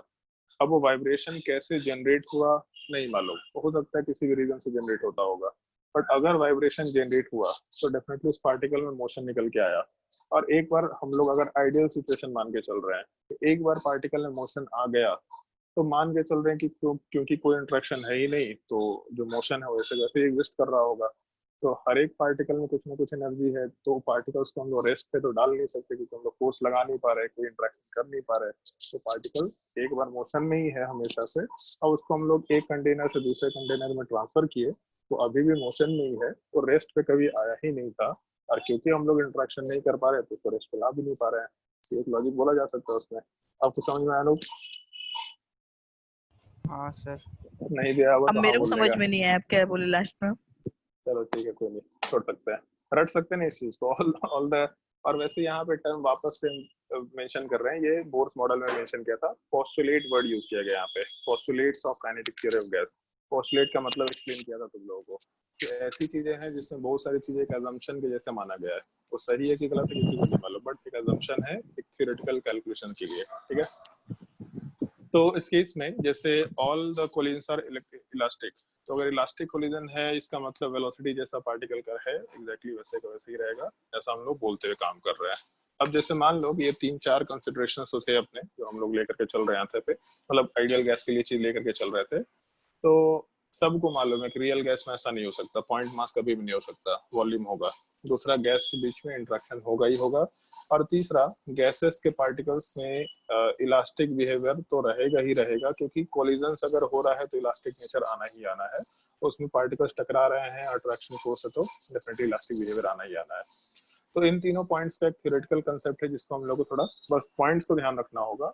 और उसके बाद ये सब डिस्कशंस होते हैं, जैसे मान लो कि एक गैसियस सिस्टम है, तो गैसियस सिस्टम वाले पार्ट में अगर पार्टिकल मूव कर रहा, अगर पार्टिकल मूव कर रहा होगा तो पार्टिकल के पास कुछ ना कुछ मास है, क्योंकि पॉइंट मास तो बोला गया है, और क्योंकि पार्टिकल मूव कर रहा है तो वेलोसिटी भी है। तो इसका मतलब उस पार्टिकल के पास काइनेटिक एनर्जी वाला पार्ट एग्जिस्ट करेगा ही करेगा। ये बड़ा सिंपल सी चीज है। इनफैक्ट काइनेटिक एनर्जी का फॉर्मूला तो अपने को बाय डिफॉल्ट याद रखना है, ये बहुत ही सिंपल सा कंसेप्ट है, ध्यान रखने लायक चीज है, पहला चीज। उसके अलावा जैसे जो हम लोग पार्टिकल्स का मूवमेंट करा रहे हैं, तो पार्टिकल्स का मूवमेंट इतना स्ट्रेट फॉरवर्ड नहीं हो सकता है, या फिर ऐसा भी हो सकता है कि हर एक पार्टिकल का मूवमेंट सेम मतलब मैग्नीट्यूड का ना हो, मतलब एक का वेलोसिटी अलग है, दूसरे का वेलोसिटी अलग है, एक ही सिस्टम के अंदर है बट अलग अलग वेलोसिटी हो सकते हैं। क्योंकि हो सकता है कि जिस टाइम पे पार्टिकल को सिस्टम के अंदर इंट्रोड्यूस किया गया है तो उस पार्टिकुलर टाइम पे ही अलग अलग वेलोसिटी से लोग एग्जिस्ट करना शुरू किए थे। तो अगर पार्टिकल्स अलग अलग वेलोसिटीज पे हैं, तो जैसे 10th क्लास में मैथ्स में हम लोग लास्ट में कुछ टॉपिक्स पढ़ते हैं, मीन मीडियन मोड, तो उसमें हम लोग अपने सहूलियत के हिसाब से अलग अलग टाइप के कुछ कैलकुलेशंस करके रखते हैं, अलग अलग जगह पे अलग अलग चीजों की जरूरत पड़ती है। तो सेम टाइप से एक पार्टिकल के मोशन से रिलेटेड या फिर एक पार्टिकल के वेलोसिटी से रिलेटेड हम लोग 2-3-4 टाइप के कंसिडरेशन, 2-3-4 भी नहीं, 3 टाइप के कंसिडरेशंस को लेकर के चलते हैं, जिसको हम लोग को काइनेटिक थ्योरी ऑफ गैस में इंट्रोड्यूस करना होता है। हर एक पार्ट का अपना अलग अलग वो है, यूज है, हर एक पार्ट का अपना अलग अलग जगह पे कंसिडरेशन है, लेकिन उन 3 टाइप के वेलोसिटीज को हम लोग को डिस्कस करना होता है, जिसमें एक पार्ट को हम लोग RMS वेलोसिटी बोलते हैं, रूट मीन स्क्वायर स्पीड। ये बोलने का एक तरीका होता है, रूट मीन स्क्वायर स्पीड। और उसके बाद सी से डिनोट करते हैं ना, root mean square speed of gas. नहीं, हम लोग V से डिनोट करें, C से तो डिनोट नहीं करते हैं कभी, C से तो नहीं करते, RMS से मतलब V RMS ऐसे ही मेंशन किया जाएगा। अब सर 1/3 MNC स्क्वायर 1/3।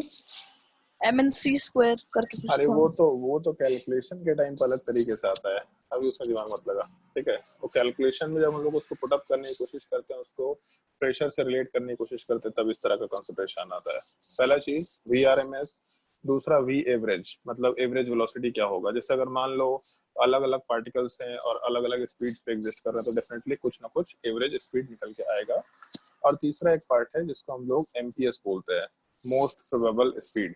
और ये तीनों चीजें क्या है, इन चीजों का, जैसे पहला और दूसरा पार्ट तो मैथमेटिकल कैलकुलेशन है, रूट मीन स्क्वायर, मतलब स्पीड को हम लोग इस फॉर्मेट में डाल सकते हैं। दूसरा एवरेज, तो हम लोग सारे स्पीड का एवरेज ले सकते हैं।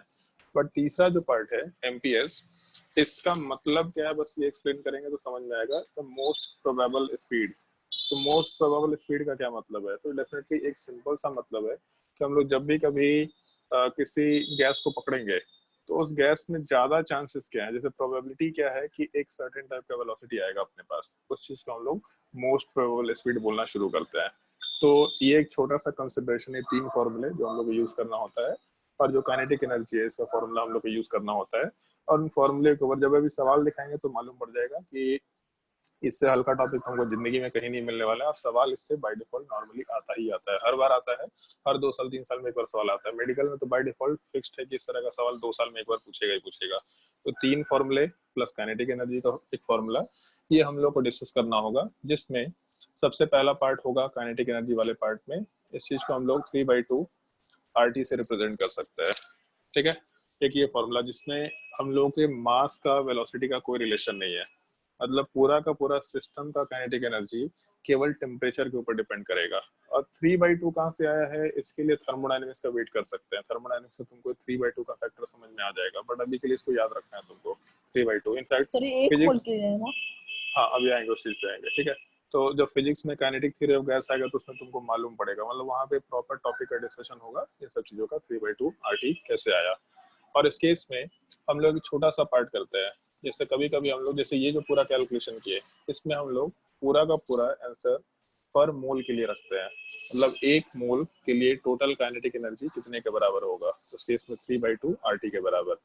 लेकिन अगर मान लो कि हम लोग एक मॉलिक्यूल के लिए कैलकुलेशन करना चाहें, पर मॉलिक्यूल, तो इस केस में पर मॉलिक्यूल कैसे कैलकुलेशन कर सकते हैं, तो यहाँ से 3/2 और एक मोल के अंदर Na मॉलिक्यूल्स हैं, तो इस केस में टोटल जो वैल्यू है काइनेटिक एनर्जी वाले पार्ट का, इस चीज को हम लोग अगर एवोगाड्रो नंबर से डिवाइड करें तो एक मॉलिक्यूल का काइनेटिक एनर्जी कितना निकल के आएगा, ये चीज आराम से कैलकुलेट किया जा सकता है। तो यहाँ पे R/एवोगाड्रो नंबर हम लोग मेंशन करते हुए यहाँ पे काम कर सकते हैं।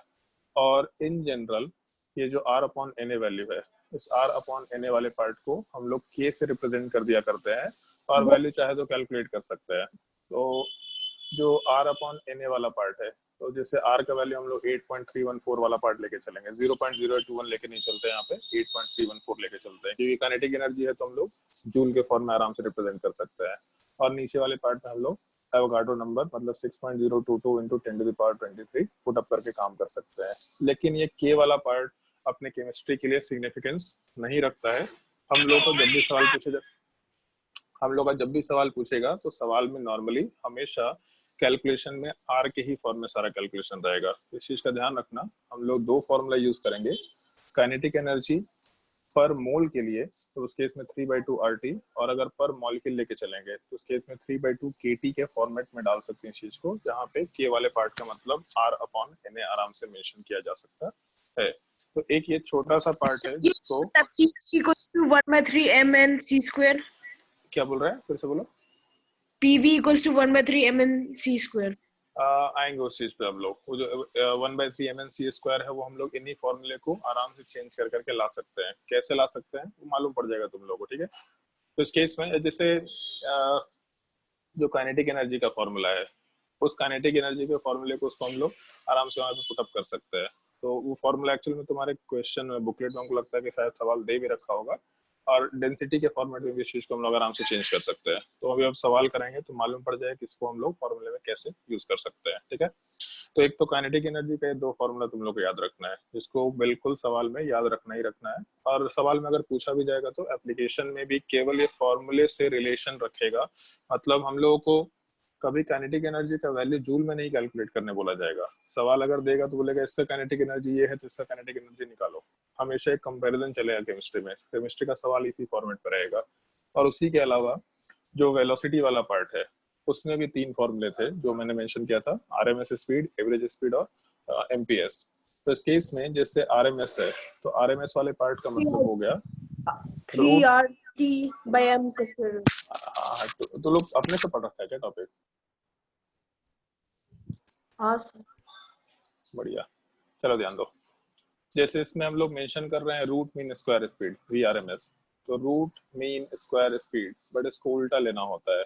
पहले हम लोग स्पीड का स्क्वायर करेंगे, फिर हम लोग स्पीड का मीन लेंगे, फिर उसके बाद उसका रूट करेंगे, तो उस केस में VRMS निकल के आएगा।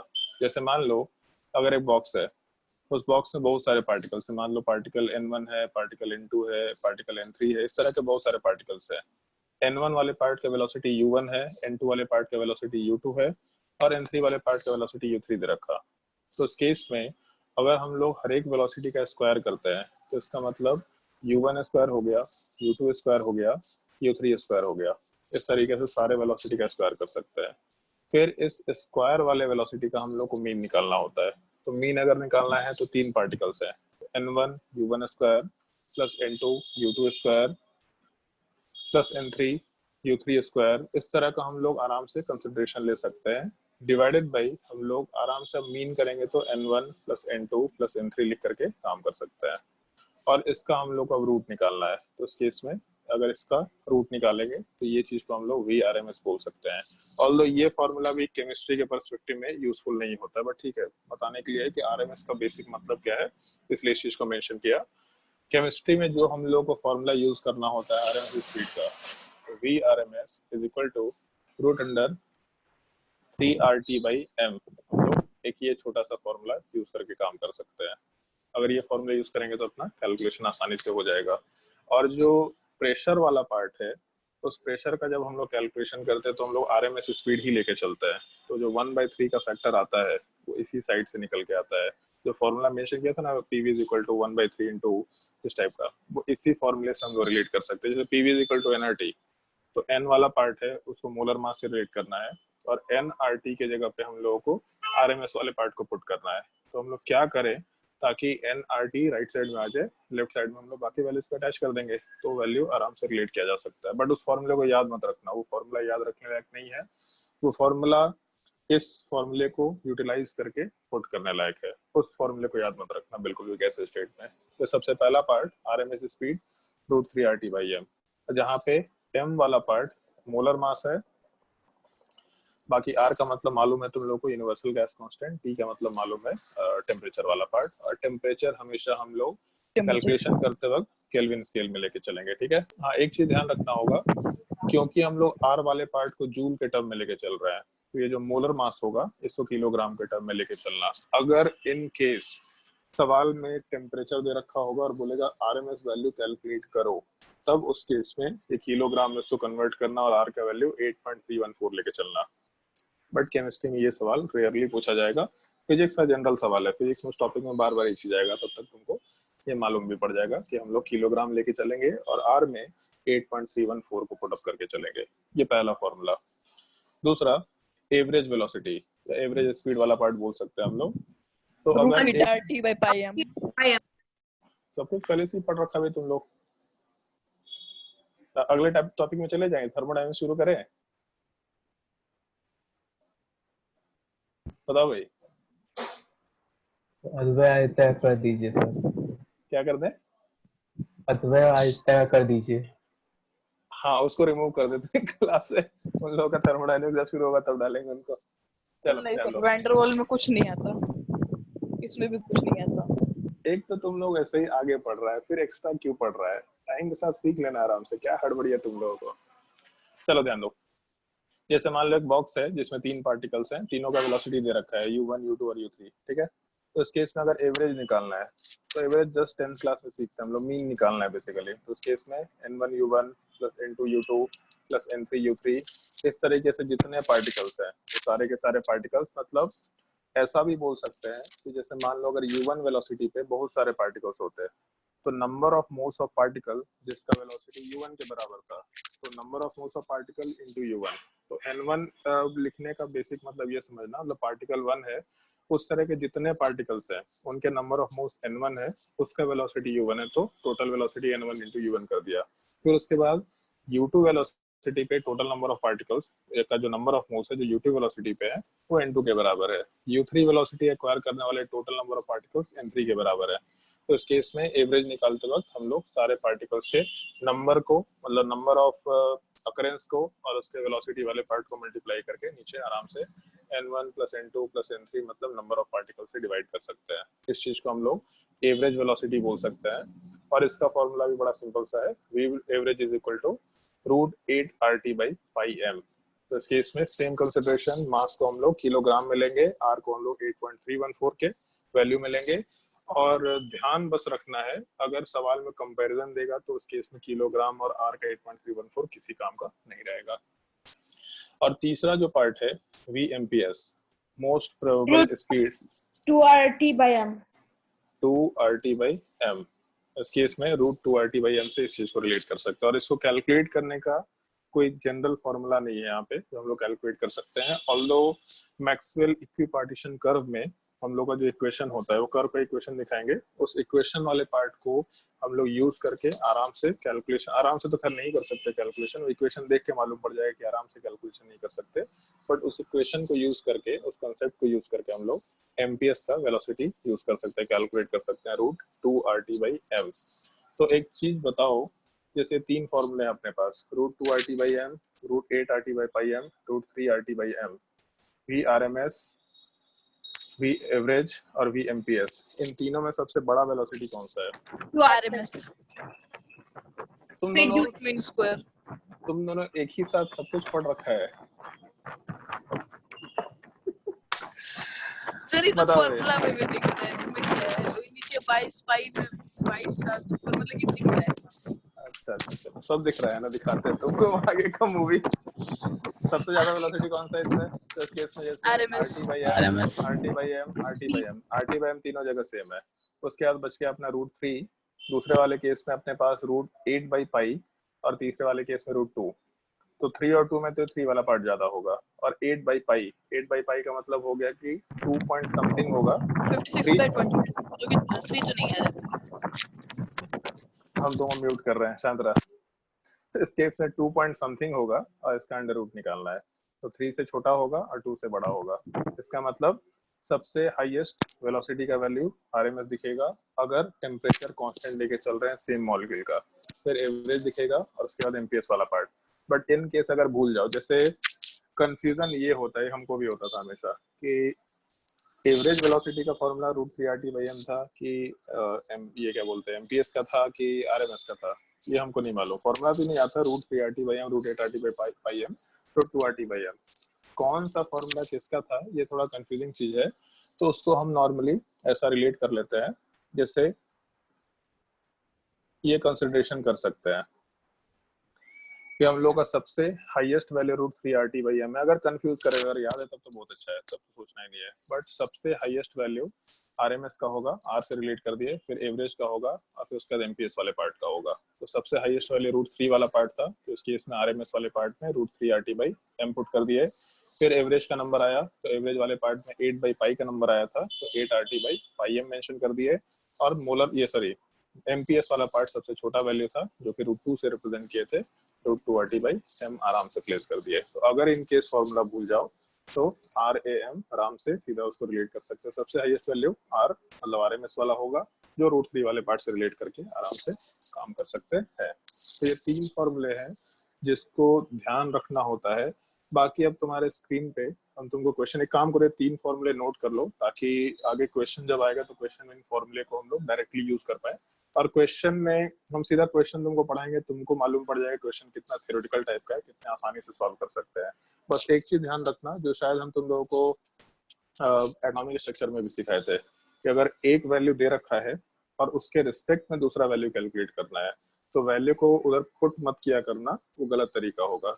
एक मान लो आरएमएस वेलोसिटी दे रखा तो उसको इक्वल करके लिख दो, उसके जस्ट नीचे दूसरा इक्वेशन लिखो और बीच में लाइन खींच के डिवीजन करो, वहां से क्वेश्चन कैलकुलेट करो। क्योंकि हमेशा क्वेश्चन का फॉर्मेट नॉर्मली ऐसा ही रहेगा कि एक गैस का एक टेम्परेचर पे आरएमएस वेलोसिटी दे रखा होगा, दूसरे गैस का दूसरे टेम्परेचर पे कुछ वेलोसिटी पूछेगा, या फिर सेम गैस का दूसरे टेम्परेचर पे कुछ वेलोसिटी पूछेगा, या हो सकता है आरएमएस ही पूछे, तो बस एक के रिस्पेक्ट में दूसरे का कैलकुलेशन करना है। तो इसीलिए हमेशा उस तरीके को यूज करना। फॉर्मूला नोट कर लो और हम लोग स्क्रीन पे क्वेश्चन वाले पार्ट को शेयर कर रहे हैं। बहुत सिंपल कैलकुलेशन होंगे मेरे सर इसका हिसाब से। रेशियो भी होता क्या क्या है, रेशियो वैल्यू। अरे क्यों याद करना इतना मेहनत? तुम लोग इनऑर्गेनिक, तुम लोग एक काम करेंगे, तुम लोग अभी इनऑर्गेनिक केमिस्ट्री वाले लेक्चर में डाल देंगे, ठीक है? तब मालूम पड़ेगा कितना याद करना है तुम लोगों को।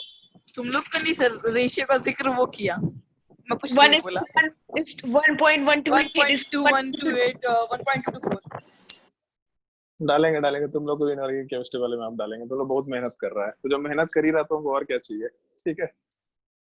सर आरटी और एम का यूनिट क्या क्या लेंगे सब में? आर का तो वैल्यू हम लोग बोले तो 8.314 जूल वाला वैल्यू लेना है, ठीक है? तीनों में M वाला सर? क्या? हाँ, तीनों में हम लोग वही कैलकुलेशन किया करते हैं, ठीक है? ऑल्दो वैसे उसकी जरूरत नहीं है, यहाँ देखो सवाल देखो तो मालूम पड़ जाएगा। जैसे क्वेश्चन नंबर 45 की जरूरत तो नहीं है वैसे, बट चलो ठीक है, ट्राई करके देखो। एक second, oh sorry. Question number 45 देखो, क्वेश्चन नंबर 45।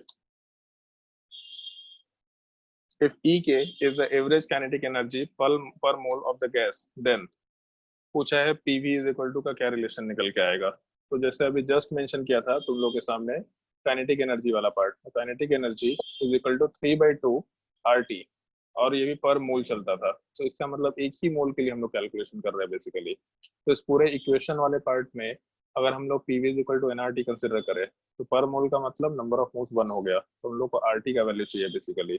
तो RT will be equal to 2/3 kinetic energy. इसका मतलब PV is equal to 2/3 kinetic energy. Option C आराम से कंसिडर कर सकते हैं। क्वेश्चन नंबर 46 देखो,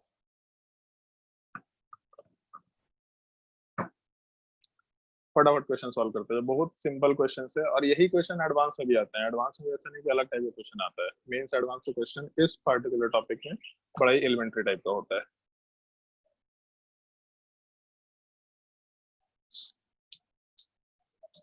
The kinetic energy of a mole of ideal gas in calories is approximately equal to, calorie में R का वैल्यू कितना था? अप्रोक्सीमेटली 2 था। अप्रोक्सीमेटली 2 था। तो काइनेटिक एनर्जी का वैल्यू था 3/2 RT।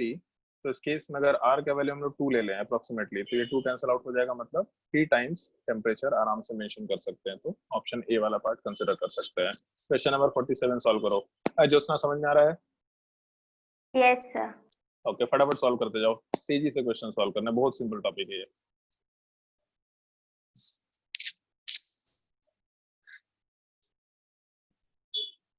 सर 8/9। सवाल में ये पूछा है the temperature at which RMS speed of the molecule will be doubled. तो इस केस में 0 डिग्री सेल्सियस दे रखा है यहाँ पे, और इस तरह के सवाल में लोग शायद गलती कर जाते हैं, और लोग करने लायक कुछ नहीं है। हम लोग हमेशा केल्विन स्केल में काम करेंगे। तो 0 डिग्री सेल्सियस का मतलब हो गया 273 केल्विन। तो अपना जो वेलोसिटी है वो अंडर रूट के अंदर है, सॉरी टेम्परेचर जो है वो अंडर रूट के अंदर है।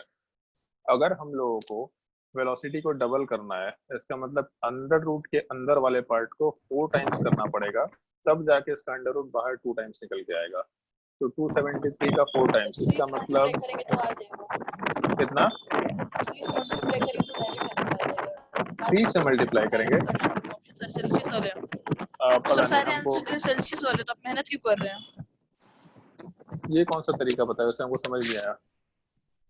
सर सारा ऑप्शन जो सेल्सियस वाला है, तो आप 4 से मल्टीप्लाई कीजिएगा, फिर 273 से माइनस कीजिएगा, तो सेल्सियस में कन्वर्ट कर देंगे।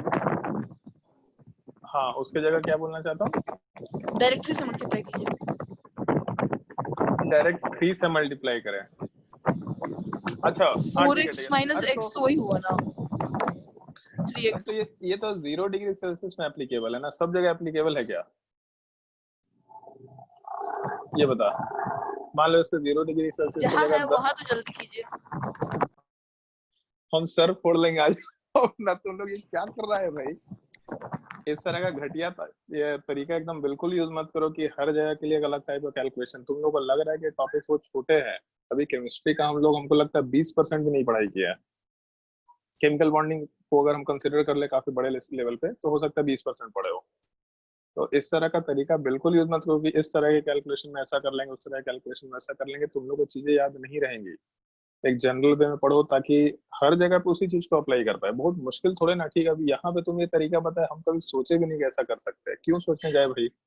ठीक हो, तरीका अच्छा है, लेकिन यहाँ पे ऐसा तरीका कर लिया, अगले जगह पे दूसरा तरीका करेंगे, करना तो लास्ट में जनरल फॉर्मेट में है, बहुत सफिशिएंट टाइम होगा। ज्योत्सना अगर करेंगे तो हमको समझ में आता है, तरीका यूज मत करो। तरीका याद थोड़ी किया हुआ है, वो निकल जाता है मतलब ये क्वेश्चन के हिसाब से। अच्छा ओके चलो ठीक है। तो 273 है और अंडर रूट के बाहर हम लोग का 2 का फैक्टर लाना है क्योंकि वेलोसिटी डबल चाहिए। तो जैसे मान लो कि हम लोग का आरएमएस वेलोसिटी कुछ भी है, v के बराबर है, तो इस केस में अगर हम लोग को इसको एक फॉर्मूले से रिलेट करना होता तो v is equal to root under 3 RT/m लिख सकते थे। और अगर इस वेलोसिटी को 2 टाइम्स करना है, बिल्कुल जस्ट 2 टाइम्स करना है, तो हम लोग इसी के नीचे लिख देते हैं v जो डबल करना है वो 2v होता है वेलोसिटी, किस टेम्परेचर पे होगा हमको नहीं मालूम, तो root under 3r into T2/m कर देते हैं और दोनों का रेशियो ले लो। तो जब दोनों का रेशियो लेंगे तो ये v कैंसिल आउट हो जाएगा, रूट 3r/m भी कैंसिल आउट हो जाएगा, बाकी बचेगा अपने पास 1/2 is equal to root under t divided by T2। तो जब इसका स्क्वायरिंग करेंगे तो स्क्वायरिंग करने की वजह से अपने पास यहाँ पे 1/4 इज इक्वल टू T/T2 निकल के आएगा। इसका मतलब जो भी हम लोग का टेम्परेचर हम लोग कंसिडर करके चल रहे हैं उस कंसिडरेशन में, अच्छा सॉरी ये T2 वाला पार्ट गया भाई, हाँ ठीक है, तो इस केस में हाँ ठीक है T2 वाला जो पार्ट है ये चीज 4 टाइम्स T के बराबर निकल के आएगा। तो जैसे ये चीज हम लोग सीधा बोल सकते हैं, हर जगह पे डबल ट्रिपल का ही रेशियो रहेगा। तो ये तो पहली बार हम इस तरह का रिलेशन दिखा दिए, लेकिन जब मान लो कि वेलोसिटी को डबल करना है तो इस अंडर रूट के अंदर, मतलब अंडर रूट के अंदर 4 का फैक्टर होगा, तभी उसका अंडर रूट बाहर 2 का वैल्यू दे पाएगा। तो टेम्परेचर को हम 4 टाइम्स कर देंगे। तो अगर 0 डिग्री सेल्सियस है मतलब 273 केल्विन है, तो 273 का 4 टाइम्स कर दिए, और 4 टाइम्स करने के बाद उसको फिर से जब केल्विन स्केल से डिग्री सेल्सियस में कन्वर्ट करेंगे तो पता नहीं कौन सा ऑप्शन आएगा, लेकिन मान के चल रहे हैं डी कि नंबर 819 निकल के आ रहा है। ठीक है, तो 819 अपना आंसर हो जाएगा। क्वेश्चन नंबर 48 ट्राई करके देखो फटाफट। और हमेशा जब भी इस तरह का कंपैरिजन होगा तुरंत ऊपर नीचे एक्सप्रेशंस लिखना, जो भी पार्ट कैंसिल आउट हो सकता है उसको कैंसिल आउट करके कैलकुलेशन करना, कोई एक्स्ट्रा दिमाग लाने की उसमें जरूरत नहीं है, बहुत सिंपल कैलकुलेशन है।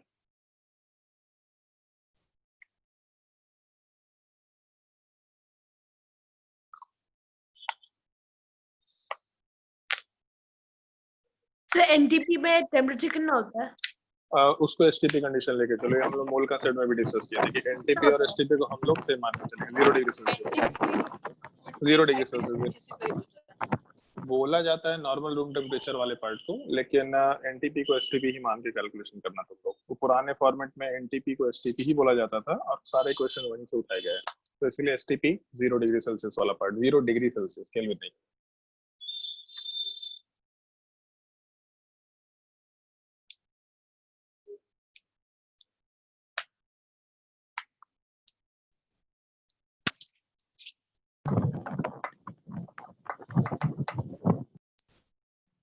सवाल में वैसे यहाँ पे जैसे ऐसा दे रखा है 1 ATM, तो 1 ATM से कोई मतलब नहीं अपने को, रूट 3RT/m।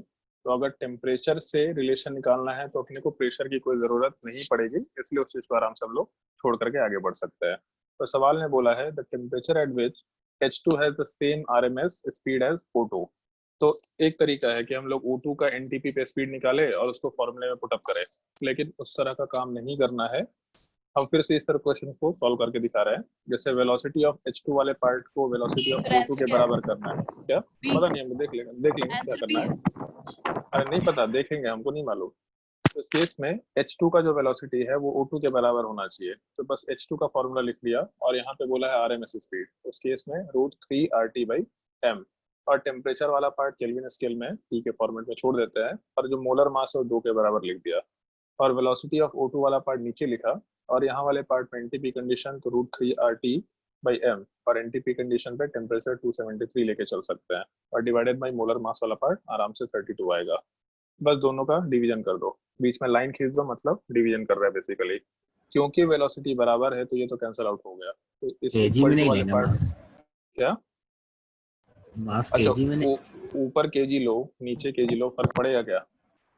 अच्छा ठीक है। तो इसीलिए बोला है कि केमिस्ट्री में वो केजी वाला यूनिट अपने काम का नहीं है। केमिस्ट्री में कहीं भी कैलकुलेशन नहीं है। तुम सवाल ये नहीं प्रीवियस ईयर भी उठा के देखेंगे, कहीं पे तुमको यूनिट्स की जरूरत नहीं है। हम लोग को यहाँ मोस्टली कंपैरिजन करना है। जैसे ये लोग जो चिल्ला रहे थे ना कि रेशियो भी याद रखना होता है, वो यही चीज है।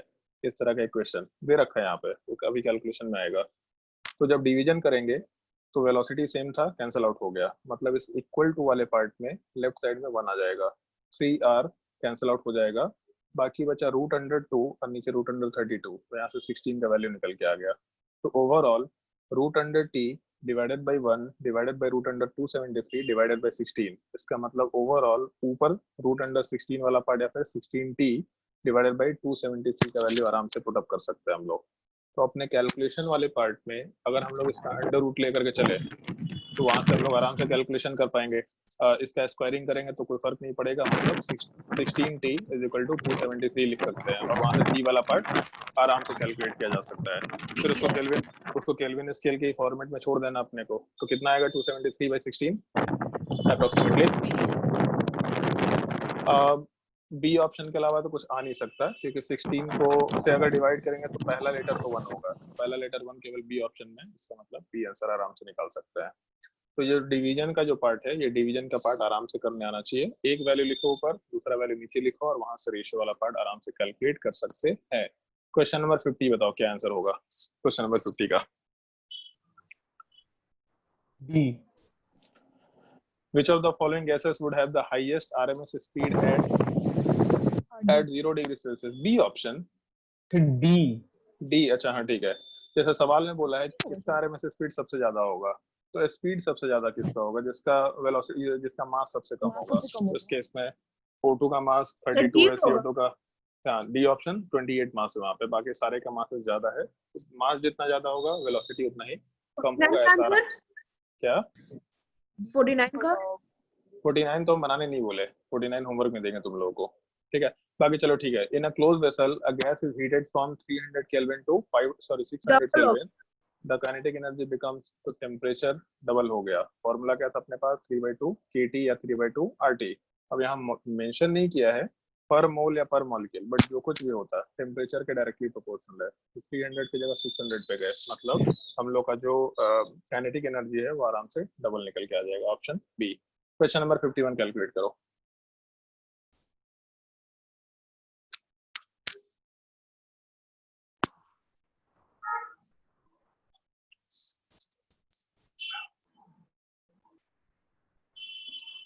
Sir, √1 point something is 2. तो वही तो कैलकुलेट करना है। 1 होगा, इस 2 1 में तो बस वही दिया हुआ है। चलो तो खैर यहाँ से निकाल लिया, 1.086 वाला फॉर्मूला होता है, और ratio of RMS velocity by average velocity निकालने बोला है। तो उस केस में आरएमएस और एवरेज अगर निकालने बोलेगा तो उस केस में आराम से ऐसा बोल सकते हैं हम लोग कि आरएमएस वाला पार्ट ज्यादा है। तो उस केस में 1.086 ही एक ऑप्शन दिख रहा है जिसमें इस तरह का वैल्यू निकल के आ रहा है। वैसे फिर भी एक बार कैलकुलेशन करके देख लो, क्योंकि हम ये वैल्यू याद नहीं रखते हैं, हम वैल्यू एकदम याद नहीं रखते हैं। कैलकुलेशन कर लो इस चीज का, एक बार देख लो। 1.085 के करीब से कुछ है। ठीक है, हो सकता है, मतलब देख लो। पहला ऑप्शन है, दूसरा तो नहीं हो सकता बिल्कुल, उसको छोड़ सकते हैं। डी भी नहीं हो सकता, सी ऑप्शन हो सकता है, तो इसीलिए कैलकुलेशन करके देख लो। वैसे सी ऑप्शन भी पॉसिबल तो नहीं है, अप्रोक्सीमेटली डबल है, बट फिर भी एक बार कैलकुलेशन करके एग्जैक्टली देख लो, तुम लोग को रूट निकालना आसानी से आता है।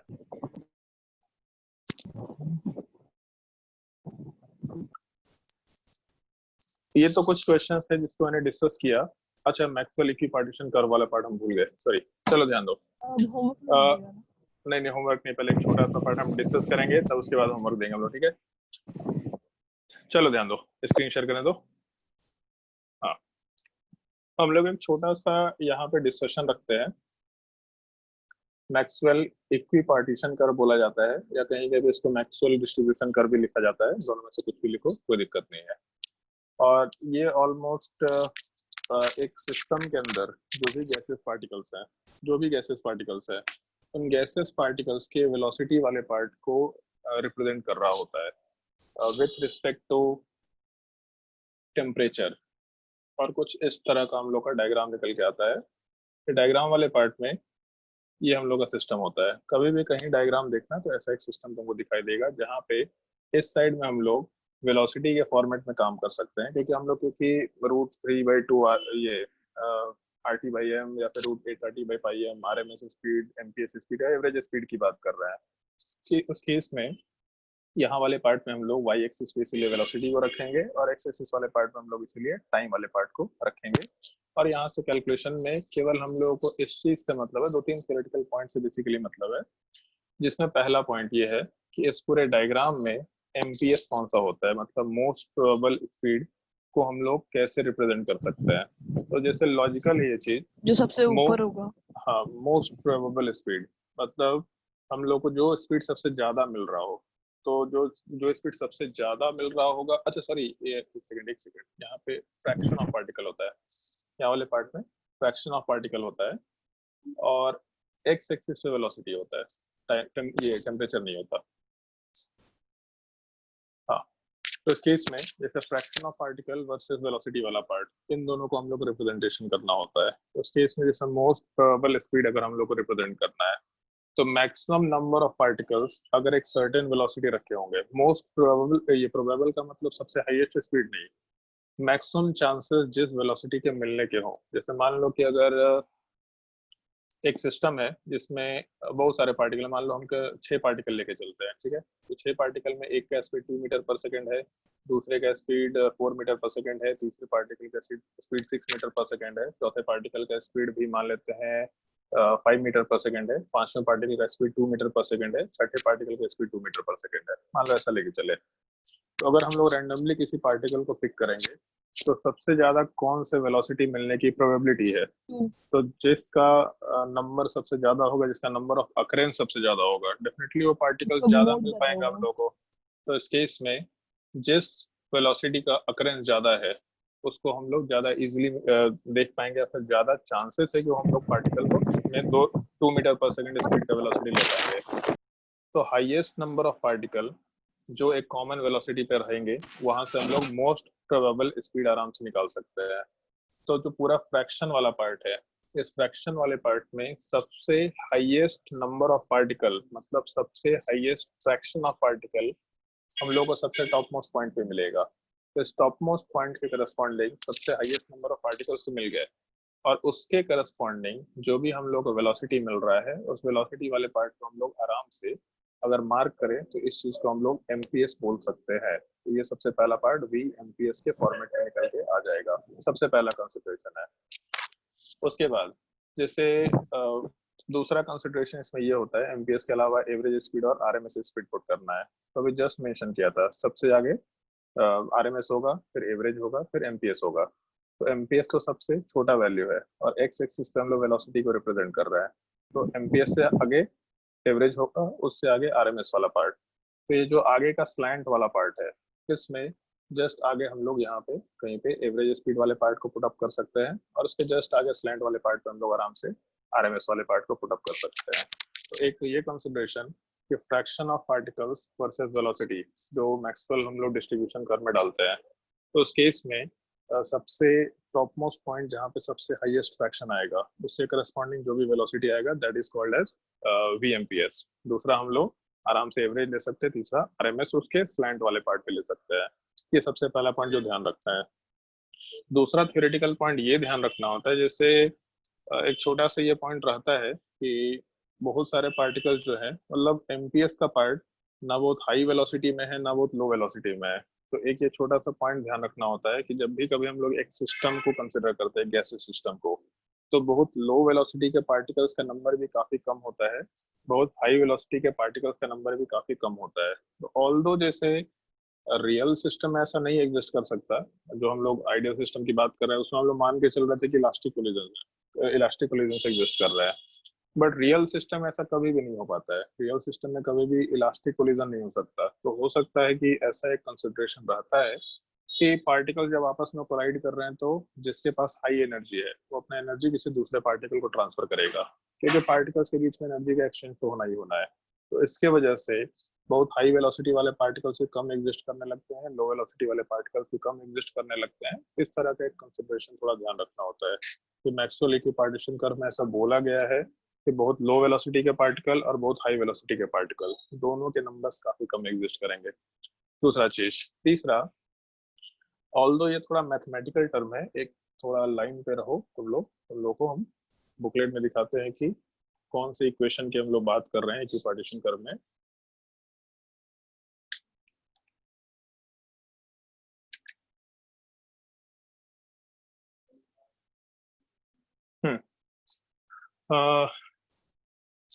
ये तुम्हारे स्क्रीन पे दिख रहा होगा, जो यहाँ फॉर्मूला दे रखा है।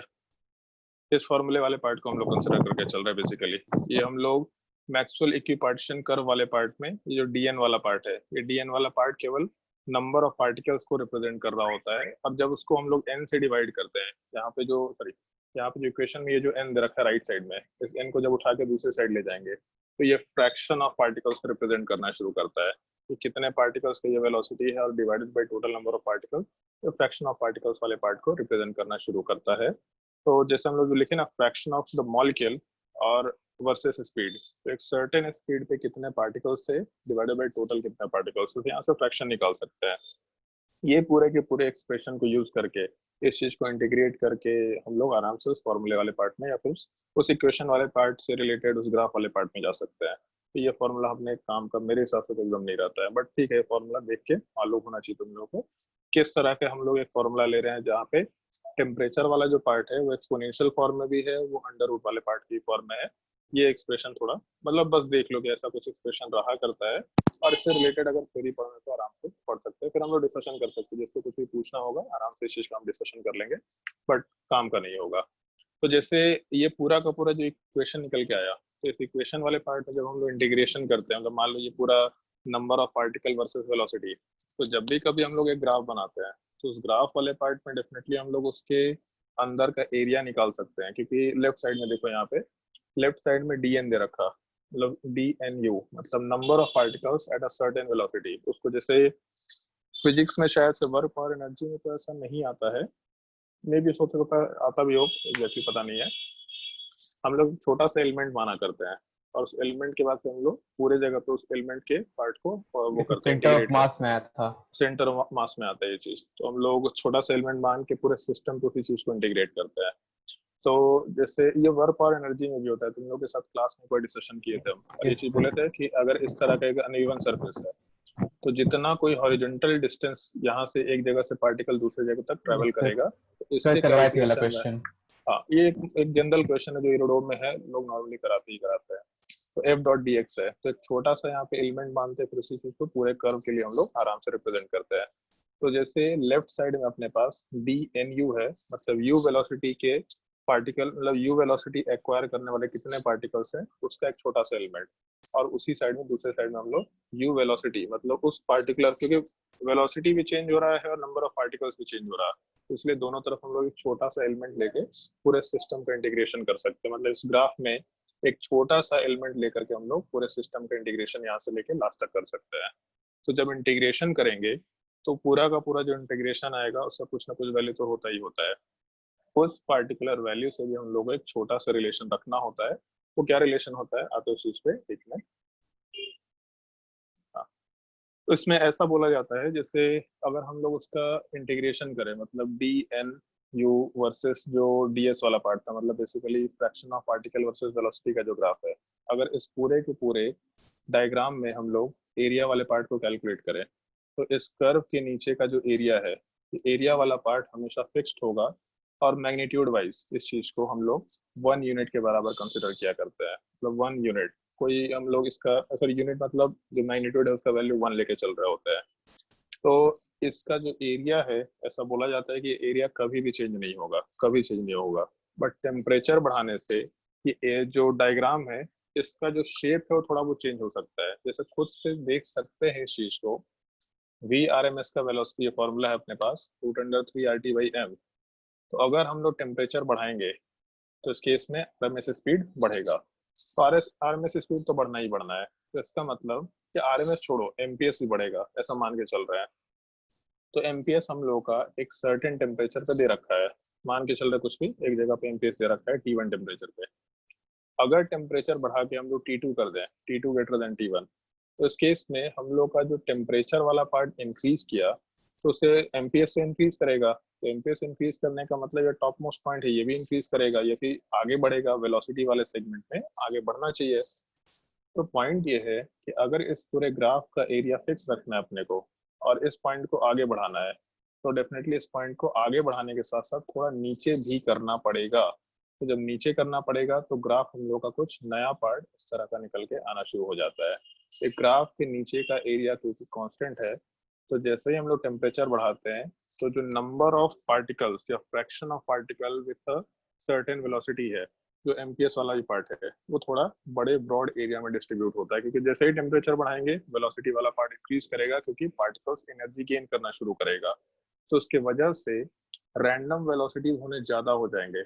सिस्टम एनर्जी गेन किया तो हर एक पार्टिकल में रैंडमनेस और बढ़ जाएगा। तो पहले मान लो 2 मीटर पर सेकंड कुछ स्पीड था जो बहुत सारे पार्टिकल्स के पास था, 100 में से 50 पार्टिकल के पास था। बट जैसे ही टेम्परेचर बढ़ाए तो 2 के जगह पे कुछ 2.5 पे चला गया, कुछ 3 पे चला गया, कुछ 3 वाला पार्ट 5 पे चला गया, 5 वाला पार्ट 8 पे चला गया। तो वो जो रैंडमनेस इंक्रीज किया, उस रैंडमनेस के इंक्रीज करने की वजह से जो नंबर ऑफ पार्टिकल पहले 50 थे जो कि 2 मीटर पर सेकंड पे थे, वो नंबर ऑफ पार्टिकल डिक्रीज कर जाएंगे। तो इसीलिए ये पूरा जो ग्राफ है इसका टॉप मोस्ट पॉइंट थोड़ा नीचे और थोड़ा राइट साइड में शिफ्ट करता है। और एमपीएस का वेलोसिटी जो वैल्यू है वो तो बढ़ेगा ही बढ़ेगा, उसमें दिक्कत नहीं है। बस ये है कि फ्रैक्शन ऑफ पार्टिकल विथ नया एमपीएस स्पीड या विथ नया आरएमएस स्पीड या विथ नया एवरेज स्पीड वाला पार्ट थोड़ा डिक्रीज कर जाएगा। इस पूरे टॉपिक में एक ये चीज ध्यान रखना होता है। तो पहला चीज एमपीएस कहाँ पे होता है, तो एवरेज आरएमएस निकल जाएगा। दूसरा, अगर हम लोग टेम्परेचर को बढ़ा देते हैं तो टेम्परेचर को बढ़ाने की वजह से हम लोग का जो कर्व, इस कर्व को हम थोड़ा और नीचे करके बढ़ा देते हैं, ज्यादा सही रहेगा। ये चीज है। तो हम लोग जब टेम्परेचर को बढ़ाएंगे तो टेम्परेचर को बढ़ाने की वजह से जो हम लोगों का एमपीएस स्पीड वाला पार्ट है ये बढ़ेगा, लेकिन फ्रैक्शन ऑफ पार्टिकल जिसके पास वो एमपीएस स्पीड था वो फ्रैक्शन वाला पार्ट डिक्रीज कर जाएगा। ऐसा हम लोग आराम से मेंशन कर सकते हैं। ये मेरे हिसाब से तुम लोगों को समझ में आ गया होगा। तो इस केस में जो हम लोगों का टॉपिक में डिस्कशन चल रहा था, उस टॉपिक के डिस्कशन में आगे कुछ क्वेश्चन इसी फॉर्मेट में दे रखे हैं जिसमें हम लोग MPS speed, Maxwell equipartition curve वाले पार्ट पे डिस्कशन कर रहे हैं। तो एक सेकंड रुक जाओ, क्वेश्चन दिखाते हैं।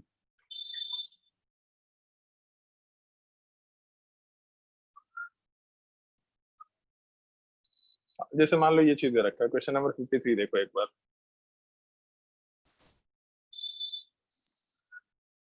क्वेश्चन नंबर 53 वाले पार्ट में distribution of molecule with velocity is represented by the curve point A in the curve shift to the higher value of velocity F.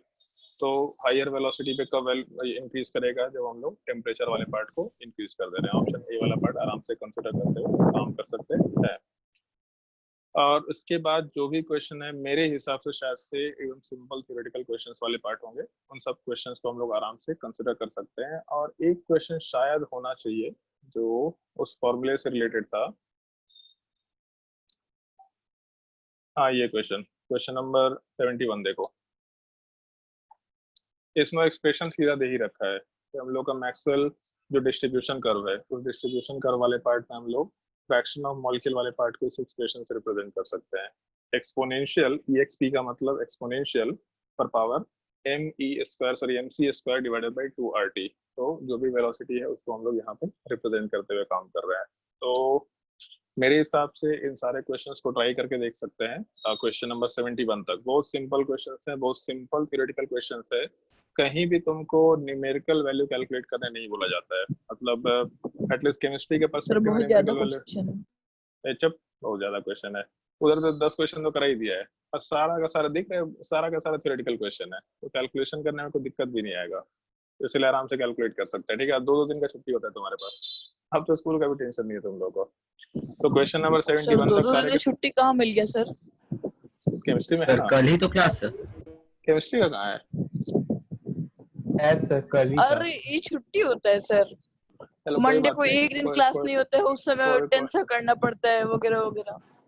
हाँ, तो तुम्हारी जिंदगी में कोई छुट्टी नहीं है भाई, तुम्हारी जिंदगी खराब है, स्टूडेंट लोग की जिंदगी खराब होती है। आज आपको पता है सुबह आज शाम को मैं खेलने गया था। नहीं, हमको नहीं पता करना है। क्वेश्चन नंबर 71 तक क्वेश्चन नंबर 71 तक होमवर्क कंप्लीट करना है। तो 71 तक पहले ये तो अभी शुरू है होमवर्क, अभी और आएगा। देखो क्वेश्चन नंबर 71 तक 44 के बाद से कंप्लीट करना है। उसके अलावा प्रीवियस ईयर क्वेश्चंस में जो क्वेश्चंस आ रखे हैं उनको देखते हैं, तो उसमें भी सारे क्वेश्चन हम मार्क करा देंगे। इसमें कुछ क्वेश्चन डीपीपी क्या बोला, डीपीपी क्यों मिल रहा है? डीपीपी सॉल्व करने के लिए मिल रहा है, और क्यों मिलेगा? होमवर्क क्या अभी तो होमवर्क दे रहे हैं। डीपीपी बाय डिफॉल्ट है होमवर्क, तो तुमको सॉल्व करना ही करना है। वो उसके एक लिए चीज बोले दीजिए ना सर, होमवर्क दीजिए या फिर टीपीपी दीजिए। नहीं, हम लोग होमवर्क को दे कॉन्सेप्ट टीपीपी पूरा मत मॉड्यूल ही दीजिए। बाकी है। हमको रेजिनेंस में दोनों मिलता है कर दिया। होमवर्क में, और अभी तो हम बुक से होमवर्क देना शुरू नहीं किया, हम तो तीनों देना शुरू करेंगे, तो इसीलिए होमवर्क तो मिलेगा। होमवर्क में कोई कमी नहीं रहेगा तुम लोगों के, उसके लिए निश्चिंत रहो, ठीक है। क्वेश्चन नंबर सर एक्सरसाइज 4 में जाओ, और एक्सरसाइज 4 में प्रीवियस ईयर जो क्वेश्चन है, उससे केवल जेईई मेंस का क्वेश्चन हम लोग दे रहे हैं, ठीक है। क्वेश्चन 1 जैसा भी क्वेश्चन पूछता है, क्या है? तो क्वेश्चन 1 जैसा क्वेश्चन भी पूछता है। 2001 में पूछा तो है, पूछा जाता है भाई, बहुत सिंपल सिंपल सवाल पूछे जाते हैं, तुम सोच भी नहीं सकता है। तुम कभी कभी एडवांस ऐसा सवाल पूछ के कंफ्यूज करता है लोगों को। डाउट ये होगा कि यार इतना आसान सवाल हो सकता है क्या, उसी डाउट में लोग उसमें ज्यादा टाइम देते हैं कि यार इतना आसान, कुछ तो होगा इसमें, कुछ तो होगा इसमें, कुछ तो होगा। एक्चुअल में कुछ नहीं होता है, बस सीधा सीधा सवाल होता है। एडवांस हम के लोग को सर अभी भरोसा भी नहीं होता है। होता है, हमेशा होता है। नीट में तो ऐसा ही सवाल होता है, नीट में एकदम सीधा स्ट्रेट फॉरवर्ड ऐसा ही सवाल होता है, तो इसलिए सोचना ही नहीं होता है, ठीक है। क्वेश्चन नंबर 2 सॉल्व करना है। सर 1 भी दीजिए ना। ले भाई 1 भी ले ले, क्या दुखी हो रहा है। उसके बाद क्वेश्चन नंबर 3,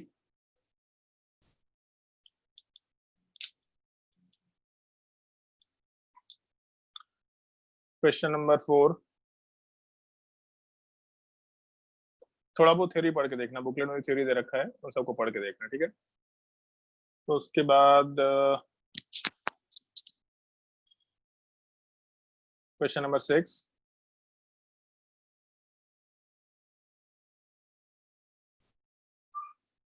क्वेश्चन नंबर 6 के अलावा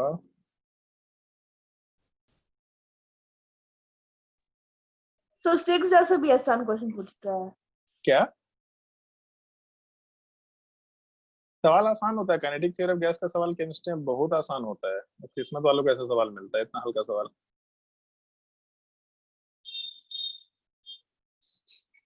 क्वेश्चन नंबर 1 एडवांस में, हाँ वैसे ऑल्दो एडवांस में चीज बहुत पहले पूछा जाता था, अब नहीं पूछता एडवांस में इतना घटिया सवाल। नीट में अभी भी ऐसा सवाल चलेगा।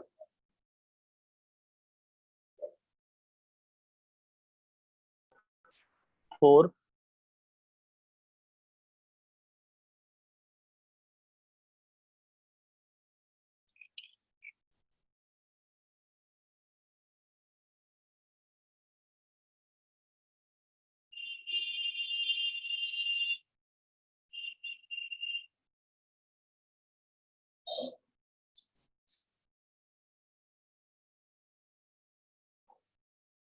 नाइन, क्वेश्चन नंबर 9,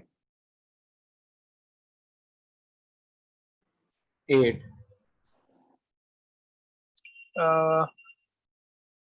8, हाँ ठीक है 8 तो चलेगा, कोई दिक्कत नहीं है। मुझे काइनेटिक थ्योरी ऑफ गैस का सवाल ढूंढ रहे थे। 11, नहीं ठीक है, 11 वाला अभी रहने दो, बाद में जो बचा वो सवाल है तुम्हारा बाय डिफॉल्ट होमवर्क ही रहेगा। क्वेश्चन नंबर 15,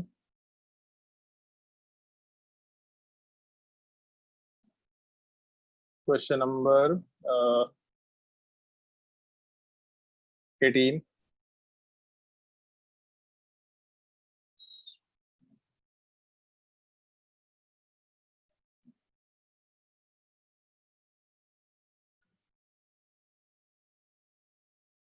ट्वेंटी 26,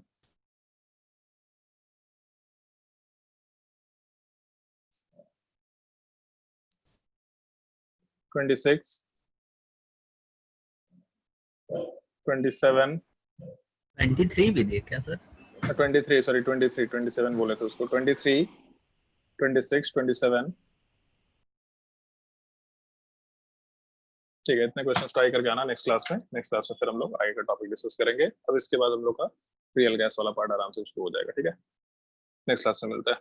कोई डाउट है किसी को तो पूछ सकता है आराम से। रियल गैस होता है जब लो प्रेशर हाई टेम्परेचर पे ही फॉलो करता है। क्या फिर से बोला एक बार? रियल गैस लो प्रेशर और हाई टेम्परेचर में फॉलो करता है गैस में। रियल गैस तो हमेशा ही एग्जिस्ट करता है, but real gas ideal gas के जैसा बिहेवियर हाई टेम्परेचर और लो प्रेशर पे करता है। वो भी क्यों करता है उसका रीजन हम लोग एक्सप्लेन करेंगे, उसका पूरा डेरिवेशन हम लोग को डिस्कस करना होता है, वो पॉइंट ध्यान रखना होता है। ठीक है, और कोई डाउट? ज्योत्सना बहुत शांत शांत है आज।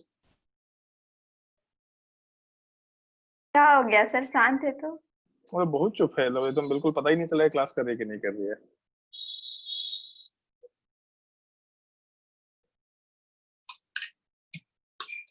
बोल जल्दी बोलो, और कोई डाउट?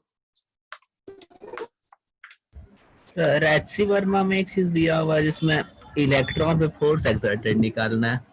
हाँ, सर आप बोले माइक्रोस्कोपिक पार्टिकल में नहीं लगता है, मतलब तो इलेक्ट्रॉन पे अगर फोर्स निकालना है तो किस तरह का सिस्टम दे रखा है, ऐसा कुछ मेंशन किया है सवाल में? क्वेश्चन भेज देंगे सर। हम तो ऐसा नहीं बोले कि इलेक्ट्रॉन पे फोर्स नहीं लग सकता, हम ये बोले न्यूटोनियन फिजिक्स अप्लाई नहीं हो सकता। इलेक्ट्रोस्टैटिक फोर्स तो लग सकता है। ओए आदित्य, मार खाना है क्या? हम लोग इलेक्ट्रोस्टैटिक फोर्स तो लगा सकते हैं ना इलेक्ट्रॉन पे, बताओ। Yes sir. फोर्स तो अप्लाई कर सकते हैं हम लोग। इलेक्ट्रॉन को धक्का दे सकते हैं क्या? वो तो नहीं कर सकते। न्यूटोनियन फिजिक्स में मैकेनिकल फिजिक्स टाइप का चीज है, वो नहीं कर सकता। इलेक्ट्रोस्टैट वाला पार्ट अप्लाई कर सकते हो, उसमें कोई दिक्कत नहीं। ठीक है, और कोई डाउट? तुम लोग हमको फिर से फिजिक्स पढ़वा देगा, हमको पढ़ना पड़ेगा फिजिक्स, हम भूल चुके हैं। फिजिक्स से सवाल पूछ लेता है सब लोग, हमको जवाब देते देते कभी सोचना पड़ता है कि हम सही बोल रहे हैं कि गलत बोल रहे हैं। और कोई डाउट है तो बोलो, बोलो जल्दी। चलो, अगर डाउट नहीं है तो फिर नेक्स्ट क्लास में कंटिन्यू करते हैं, होमवर्क कंप्लीट करके आना। ठीक है, thank you sir. Thank you sir. Okay, bye bye.